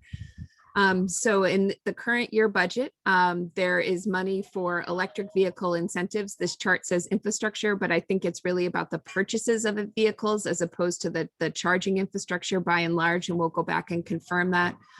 There's a significant commitment to weatherization that's actually spread across a couple of different agencies of state government, as well as the Vermont Housing Finance Agency. There are investments in community scale renewable energy generation projects, as well as direct funding to consumers through the Clean Energy Development Fund for utilizing for moving away from fossil fuel heating sources, including electric heat pumps, as well as clean wood or modern wood heat. The legislature has slated $10 million for investment in the Farm and Forest Viability Project, which we know is integral to sequestration efforts long-term. There's money through ACCD to the RPCs to support regional energy planning, as well as an investment in the state implementation of the state hazard mitigation plan that Director Borneman and Shop had led most recently in 2018. And to support efforts to help businesses and individuals relocate to places that are less susceptible to funding. So overall, it's nearly a $65 million commitment by our read in the budget as passed the legislature. About 3 million of that comes from the general fund. Almost 7 million of that would come from the transportation fund, and the balance coming from the American Rescue Plan. The budget was just finalized at the end of last week. So obviously this is a very quick review on our part in looking at the different accounts and what is available for climate work. We're going to continue to build out this evaluation, but wanted to share that I think it's a fairly good news story and certainly represents a significant commitment on behalf of the administration and the legislature to investing in the work needed to achieve our overall climate goals. Super. Thanks. Very helpful. Any questions for Julie or others about what happened? Chris? Julie, you know you're going to get this question from me. So community wastewater is fundamental to achieving a lot of the land use goals of the state, whether it's land use or transportation or energy and all those. How do we fare on wastewater? So that also, the legislature did fund the governor's recommend, which I believe was $8 million to support village water and wastewater initiatives. As folks who may not have been paying the same kind of attention, I know Chris is, to this particular line item. This is working with our existing downtowns and village centers to ensure that they have the water and sewer infrastructure necessary to support compact development, which we know is essential to having these vibrant, walkable communities.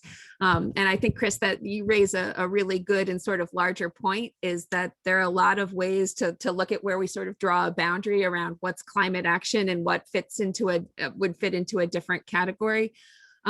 This is sort of the direct climate action investments to my mind. And I wholly agree that there are other places within the budget where there are indirect climate investments, and it will be important to look at those as well.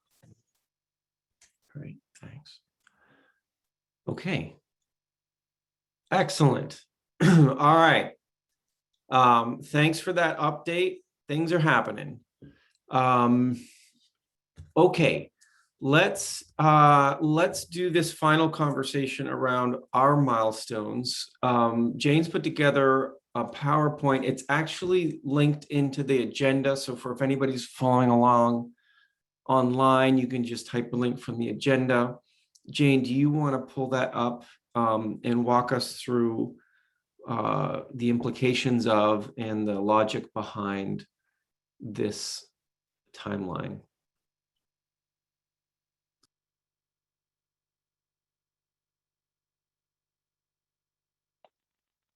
Thanks. Still figuring out how to unmute when sharing screen. So thanks, everyone. And you'll have to bear with me. This is going to be sort of a long spiel through the next 6 months of everyone's lives, is the way I feel like it. But my best attempt at communicating with all of you, now that we have a better sense of the timing around the public engagement, as well as are moving in forward with our technical analysis contract. I'll just say that we're in the process of negotiating that contract right now, and we're hopeful that we'll have them online by the end of the month next week sometime. So, and we also know that through that process, the sort of touch points for all of their analysis around what we can expect with the technical analysis. So both the public engagement, the technical analysis, these two large components of the work that we need in order to advance towards the December 1st deadline of the Climate Action Plan are all coming into sort of higher visibility. And so as such, we've been trying to sort of step back at first glance to create what the major milestones are again now with this better understanding, which we can then use to back out from with the subcommittees in more detail than is captured here in order to get us from A to Z for the December 1st deliverable. So I'll walk you through briefly what the slide is speaking to. So what we just heard from Meredith and Sarika was around the audience analysis, what they're calling phase 1 of public engagement, which is really to get us to the development of the public engagement plan that will then carry us through the rest of the year and into the next year. We hope to have that done by the end of June with respect to a compilation and synthesis of that information. I had hoped that that could then be presented at our next Climate Council meeting, but respective of that needing a little bit more time, we're thinking about having that public engagement plan presented to the steering committee meeting on the week of July 12th, which happens to be the meeting when we also convene all the subcommittee co-chairs. So that'll be a nice time to have a rich conversation about the public engagement plan, as well as use that week to circle back and speak in more detail to what that public engagement plan speaks to, what was learned from that audience analysis with all of the subcommittees. So That'll sort of be the dog and pony show that week with both the steering committee as well as all the subcommittees.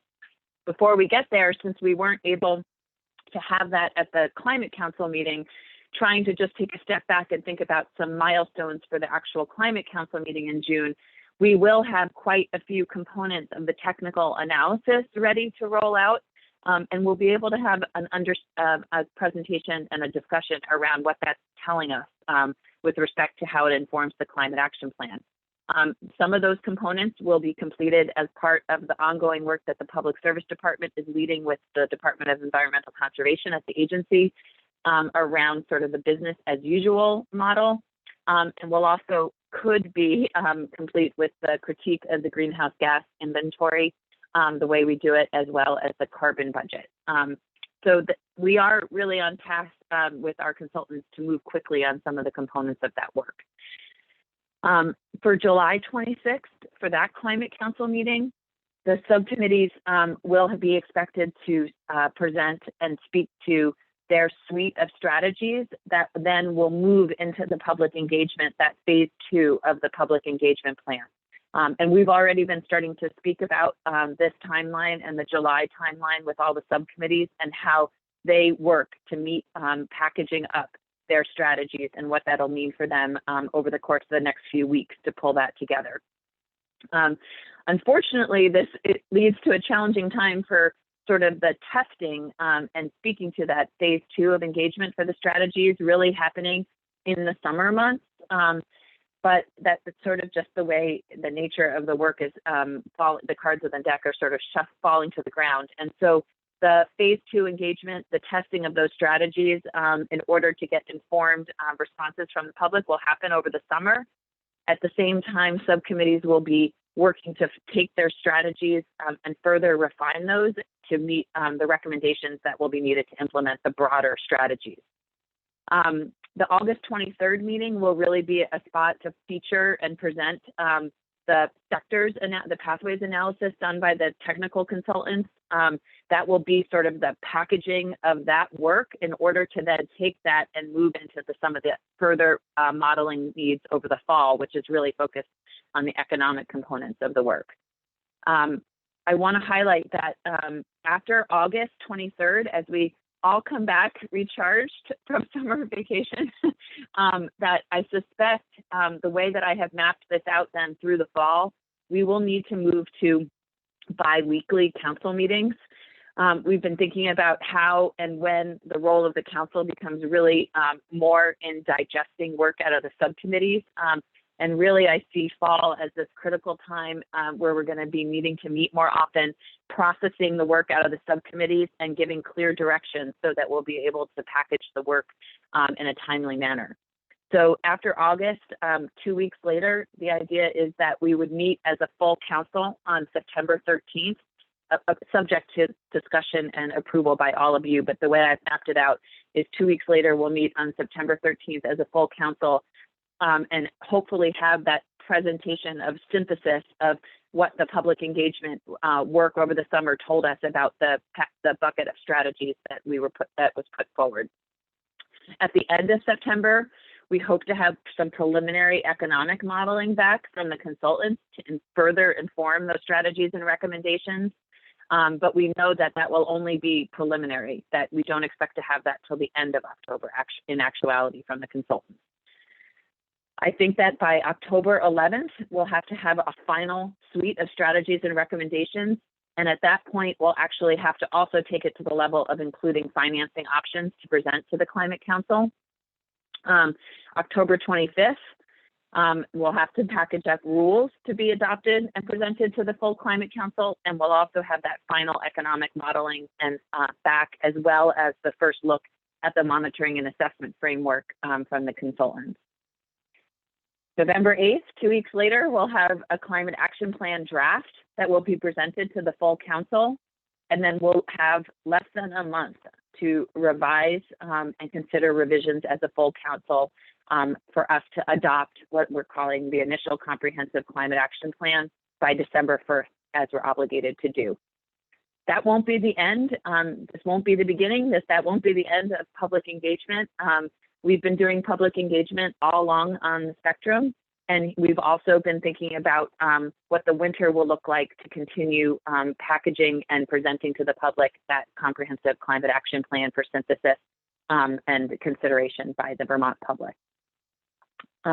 What I didn't share here that I probably should have, and I'm happy to drop it in the chat so that others can look at, is we also have a graphic that shows and speaks to that continuum of public engagement throughout the process, as well as these different touch points for both the technical analysis and the subcommittee work feeding up until the end date for the December climate action plan. That's been shared with many of the subcommittees to date, as well as the steering committee. But as I'm thinking, it would have been nice to share it with all of you too. So I'll drop that in the chat as I move to stop sharing in a minute. So you have that if you haven't seen it already. And finally, as you're thinking about what this all means to your work, I just want to recognize that these milestones have been sort of critical for me to get to and think about with all the subcommittees. But I know that there's more work to be done that I'll help lead with the subcommittees, which is really thinking about the milestones are broad in nature. And what does that really mean for how we're going to engineer the climate action plan? And how are we going to pull it all together, and who's responsible for what? And what level of specificity. So David, myself, Secretary Moore, we're starting to put some serious thought into those roles and responsibilities. And what I hope that will inform is further inform is the development of templates, the idea of how we present a consistent presentation, a slide deck for how we share with the public the strategies and recommendations. And hopefully that'll lead to clear articulation to think about responsibilities to the subcommittees versus myself and other capacity that we have. I also think there's going to still be additional contractual work that we're thinking about right now. One thing coming up loud and clear out of rural resilience and adaptation is the need to think about how we develop a municipal vulnerability index. And then also thinking about the needs that we'll have in knitting together the climate action plan through professional editing, as well as just the nature of making the plan visually attractive for the public to consume. So I'll go back to the slide before just to have it up, and I'll pause there and let David facilitate any questions that there are around what I just spoke to. Super. Okay. So that's a set of milestones. I wonder when we put all the conversations we've had this morning so far into this set of milestones, how are we doing? What thoughts do we have? Questions do we have for Jane? What this means in terms of the actual work?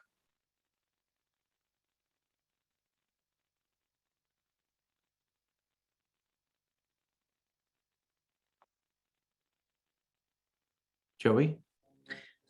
Well, thanks, Jane, for that very thorough run through. It's a lot to digest in many ways. So I want to wrap my head around it a little bit more, but this is very helpful context. One of the questions that I had, maybe I should have asked the public engagement consultants, but earlier is in terms of the public engagement plan that they're going to lay out. I think you've alluded to it, but I just would love a little bit more clarity around how they might map out and or make recommendations for long-term, again, knowing this is an iterative ongoing process that, the statute has sort of baked our composition in this work and operationalized it in government. I just would love to hear more about how they're gonna sort of make recommendations or think about like informing our work over their contract is over, like how that plan might speak to that. I can jump in. Yeah, I think that's definitely a through line that we're going to be considering throughout the process. And then there's also a few different points along the way that we're going to be engaging in partner support. So, ensuring that those relationships that we're building, have the potential to be, continue to be built and continue after the process, the actual release is over, that those aren't just dropped, but those are continued relationships that are cultivated. And we have an evaluation piece. So there's going to be a formal piece at the end of the process itself, or at the end of our contract, where we're going to be, thinking through all of our learnings and then providing opportunities for that continued connection and engagement after the process. So that can be in that final kind of wrap up evaluation piece at the end. Great. Catherine? Thanks. I'm sorry my video is off, trying to save my unstable internet. I had a question about capacity, and this is something Jane knows that I am going to bring up. As co-chair of the Rural Resilience and Adaptation Subcommittee, I know I am feeling concerned about the capacity of our committee to actually produce the work that is going to be required of us, like who's actually going to write the things. And I don't know if those concerns will be alleviated once I see more about the template and what's actually expected of us. But I wanted to throw that concern out there and ask if there are other subcommittees who are also feeling that capacity concern.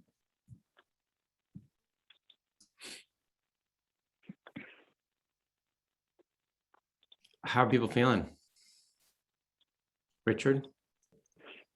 I share the concern. That's the easy way of putting it.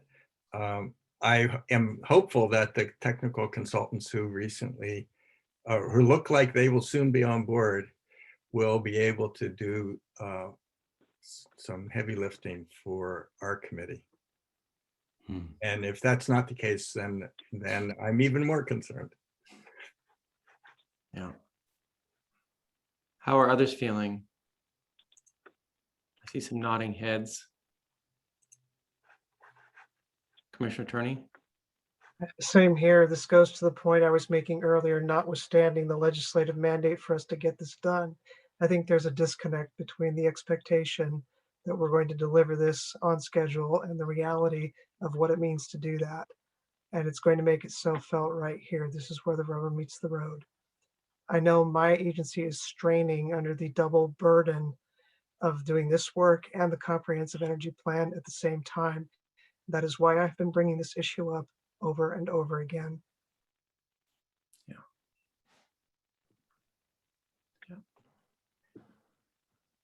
Okay. TJ?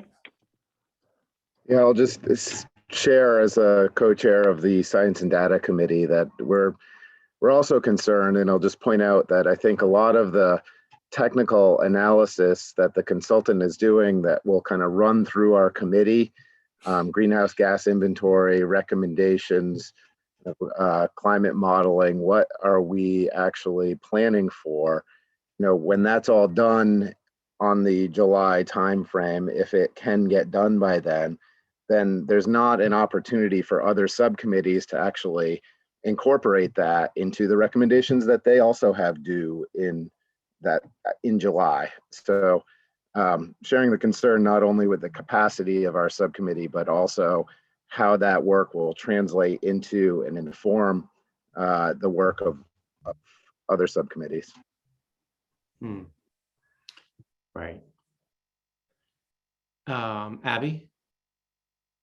I'm going to keep my video off as well because my connection has been unstable. I have been struggling with capacity issues, but I'm going to be very honest and say that I worry about admitting that as what I have seen happen in other processes, and also somewhat in this one occasionally, is that if I indicate that as a person who is coming to this as a farmer, for example, there is I'm not sure how to say this in the right way. It's one thing to admit that there's not capacity just because, to June's point, an equitable process takes a long time and needs to move at the speed of trust. And we have a deadline that might make that tricky. And then admitting capacity and having that be interpreted as you not being up for the job that you're being asked to do. And those are two different things. And I'm not sure that those lines are clearly, I'm not sure how to say this quite right, but capacity is an interesting thing. I mean, capacity requires resourcing and things like that. So it ties into a lot of how we're thinking about this work more broadly as well. Thanks, Abby. Chris? I get that, to Abby's point. I mean, this is different. I mean, Abby, I can't imagine that a farmer is busy in summer. I thought that was when you guys got to go on vacation and the cows will just magically milk themselves. But I put in the chat, I think, this summer, these months coming up here, I think there's pent up demand for people to take time off, to see people, to travel, to get out and about. And it's, it's different than a regular summer. This is coming on the heels of a pandemic when people are desperate to see each other. And I think we need to own that realistically. I know within our own commission, we're kind of saying summer we'll meet, committees and all that, or we'll meet absolutely as necessary. But otherwise, we're going to wait until September to kind of get back to more structured business as usual, just owning that staff and commissioners and others, and these are all volunteers, not staff, but all the commissioners may have other personal priorities right now. And so I'm not trying to put more on Jane or the subcommittee chairs, but I did put in the chat. I'm just wondering if we should just kind of offer up what our availability is going to be during the summer, because it could have some real impacts on the overall capacity of work to get done. And hell, there's no shame in admitting that you need to take some time for yourself, your family, hell, for your dogs, cats, whatever right now, because that's just where we're at. So not necessarily opposing the schedule or anything, but just kind of hoping that we can all own that and be empathetic. Thanks, Chris. And Jane could operationalize that if we think that's helpful, like understand people's real availability. Okay. So using this comment, I'm trying to figure out sort of how to provide a little bit of closure to this conversation. We've heard concerns that subcommittees are looking at this amount of work and saying, oh my gosh, do we really have the ability to do this? We know that there's more help coming in the form of technical capacity and consultants. We know that RISE Consulting and Climate Access will be doing some heavy lifting on engagement, and there will be support. We know the state staff folks, while they're also juggling other priorities, are there as well to provide some support to this. Secretary Moore, do you have some thoughts about how we sort of pull these threads together in thinking about the way the subcommittees are going to do their work? Well, it's more I think we have sort of a need to flag for the legislature the challenges we're facing. And I'm going to suggest that maybe the steering committee draft a letter on behalf of the Climate Council to legislative leadership that identifies these issues. I don't know that we've up until this point, I think, and even today, we're speaking somewhat circumspectly about the challenges associated with the schedule, and I think we need to sort of more fully document those concerns, and then frankly share them with the audience that is driving the schedule we find ourselves operating under. And it seems like the steering committee would be in a position to draft such a letter on behalf of the council, can share that around depending on folks' interests. But I do think we've got to start to coalesce around a statement. Great. Liz? Yeah, Julie, I think that's a wise way to turn it from sort of theoretical to actual. That's, just putting it down on paper might help us figure out as a council whether to proceed that way at all. Just could be really helpful. And I wanted to add to that a concern. I don't know what to do about it, so I'm just going to voice it, that regardless of what we do on the timeline or how we best incorporate all of the things we're all learning to make this a better process for the community, the legislative timeline and the actions that they may choose to take, and that some interests that we're all working with and in this process may want to push forward could be happening anyway. I don't know what to do about that, but I just want to put it out there as I guess, a reality, because the learnings and the process that we're putting in place here just don't match the legislative process. And so I think there will be a potential point of conflict come next January and next session if our timeline does not match some of the activity that they want to take from a statutory point of view, putting rulemaking even aside. Thanks, Liz. Well, Leslie Ann?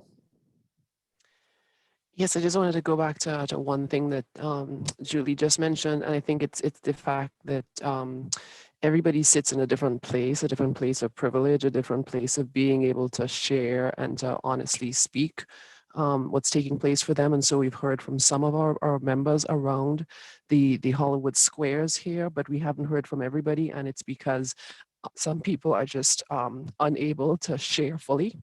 And so to the extent that we can have some sort of mechanism where some of the pieces going into whatever that letter might look like could be made either in a phone call or something like that, where folks who are not able to put stuff in a chat publicly, folks who are not able to say things publicly, do have that time and space to be able to have that respect shown to them, being able to share and still be part of the process. So I just wanted to put that out there for all of my council members here who have not been able to share or who are not able to share in some sort of shape or form. Thanks, Leslie Ann. That's helpful. Secretary Young? Yes, thank you all.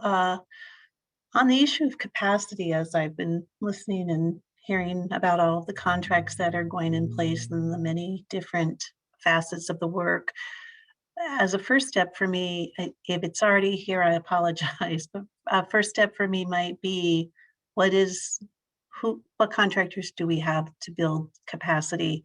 It would make me feel better about knowing we've got people who are going to help us get the work done, but also where the gaps are. And Jane, maybe that's for a steering committee meeting or adding into the timeline and the engagement timelines, just who's doing the work, who do we expect is doing the work, and then we can have a reality check. And then as far as the legislature, Liz, you couldn't have said it better. They operate on a totally different time frame and a totally different time zone than this whole project and most of us. They won't be back they might be back in October. There might be an opportunity, depends on what happens at the federal level, but on the typical time frame, they're not back till January, and they don't act really mostly till May. There's very few things that get much expedited review there. So, and I've also, just as recently as last week, read public statements that this notion of a draft is not supported by at least, I read into the article. It's certainly not supported by at least one senator. So, we've got a dilemma, and we do have to talk to them about it. But in terms of the full body acting to change the deadline, I just don't hold that much hope for that before the deadline gets here. But again, we have to do our best. We've got to let's just inventory the resources, inventory what we think they can do to help us, and inventory where the gaps are and see what we can do.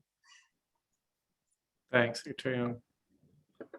I will add that you'll remember that we've shared with you the sort of that draft outline of what December 1 could look like. And that draft outline specifically allows you to be more specific on certain things and less specific on others, with a heavy emphasis on the pieces that require you to meet your statutory obligations. I think our hope here is that there can be this iterative piece that many of you have referred to today, where December 1st is a starting place for a set of conversations that are going to extend out into the future. So getting that sort of balance right is going to be one of our crazy jobs and difficult jobs in the coming months. Are there other things folks want to say about this before we round up? Okay. All right. Well, this has been really clarifying and helpful, at least for me. I hope for you as well. We're going to do one more round of public comments, see if anyone wants to weigh in who've been joining us today. We really appreciate when people listen in.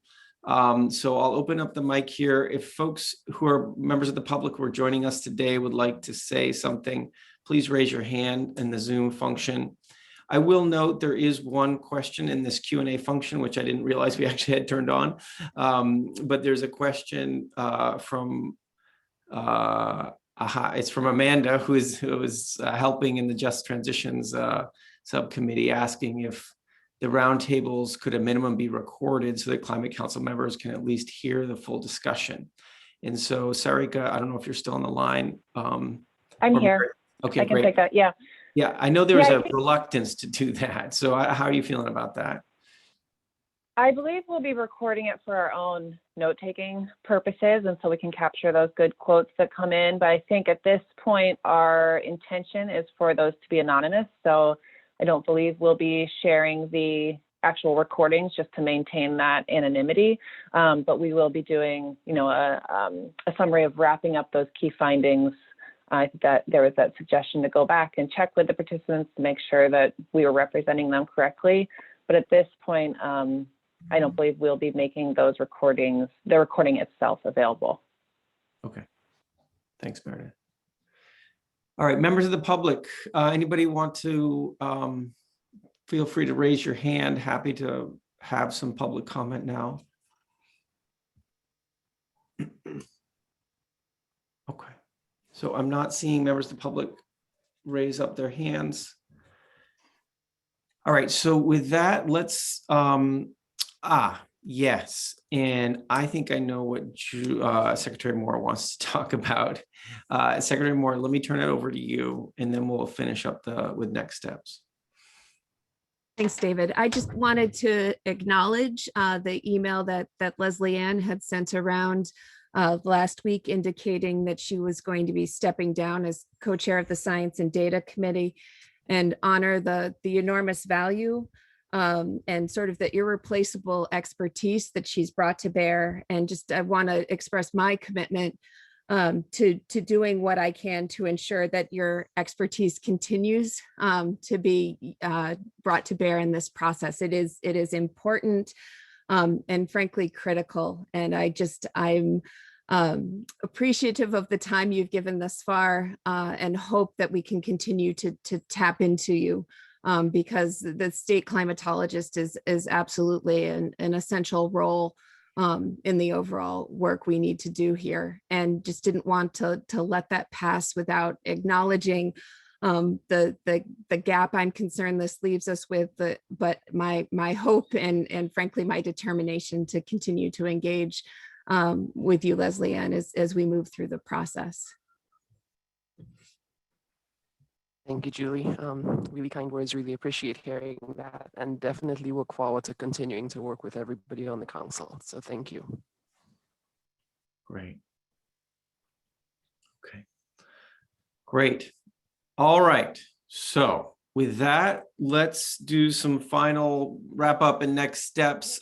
Secretary Young, are there things on your mind that you want to say for next steps before we adjourn today?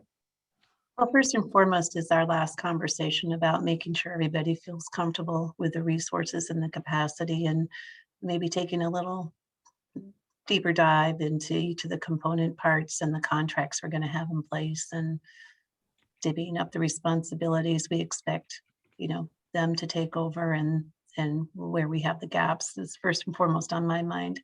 So I think maybe we can work with Jane and others to get through that for the next steering committee meeting,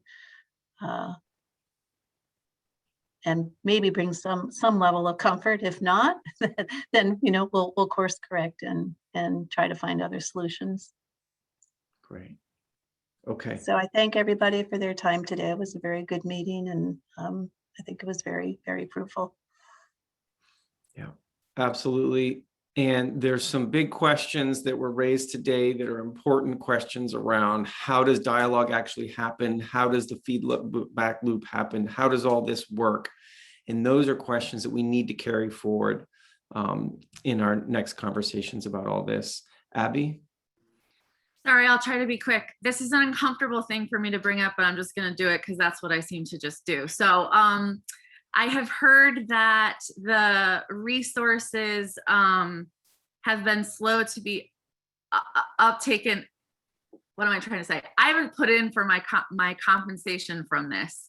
Now, what I'm going to say about that is I've wondered if there is the capacity to have this be a slightly more automatic process for those of us who are not within, in other words, we know when the meetings are happening, and I know that it sounds like a silly thing, but for those of us that are juggling potentially multiple jobs and things like that, it can be just another thing to have to fill out a long sheet of paper. This is sounding ridiculous as I'm saying out loud, but it is true, and I have heard it from other people in my type of position, and I'm wondering if there is a bit of a more automatic way that that could be made to happen. Because I think that when I hear something like we've not had a great uptake in the resources that we've offered, sometimes that goes to then say perhaps we should, maybe we should, what am I trying to say? To me, that indicates that potentially there's an issue in how the resources are being offered or how people are able to access them, not the other way around. Thanks. I'm happy to speak with Secretary Young if this is something that maybe the Agency of Administration has some ideas on or something. Oh, hold on, Suzanne. Secretary Young, you're on mute for a second. Okay, my unmute on my screen doesn't work, you're but good. the other one does. Thank you, Abby, for that. We're always trying to improve things, and especially our processes that drive others in the general public crazy. I think that I'll consult with Jane to find out if there's any way that your financial officer can expedite things or make it easier, and offer up Melissa to consult, because she's really very good at that and improving that type of a process. So we'll take a look at it. Point well taken, Abby. Thank you. Thanks. Great. Okay. Anything else before we finish up? Last piece of business. Joey? Just really quickly, I appreciate Abby's comments. I think that's important. And I wonder if that's something the coordinator could help with, and or just a quick update on the coordinator position. Jane. Sure. Yeah, we can think about how we use the coordinator most appropriately, and think about that with Secretary Young and our finance office within ANR about how to better implement those. Yes, we have finished interviews for the Global Warming Solutions Act coordinator. We had exceptional candidates, really. We had almost 60 candidates. We interviewed 9 people, and we're working through, you may have or may not have noticed that we recruited it at 2 levels, the position within state government. We had it approved at Environmental Analyst 2. We recruited at multi-level and now want to hire it in at the higher level that we recruited at. So we have to do an RFR in state government to actually hire it at the higher level. That is happening this week. And then at that point, we can actually make the offer to the candidate that we want to hire. So stay tuned, but we hope that they'll be on board soon. Wonderful. Additional capacity and support. Excellent.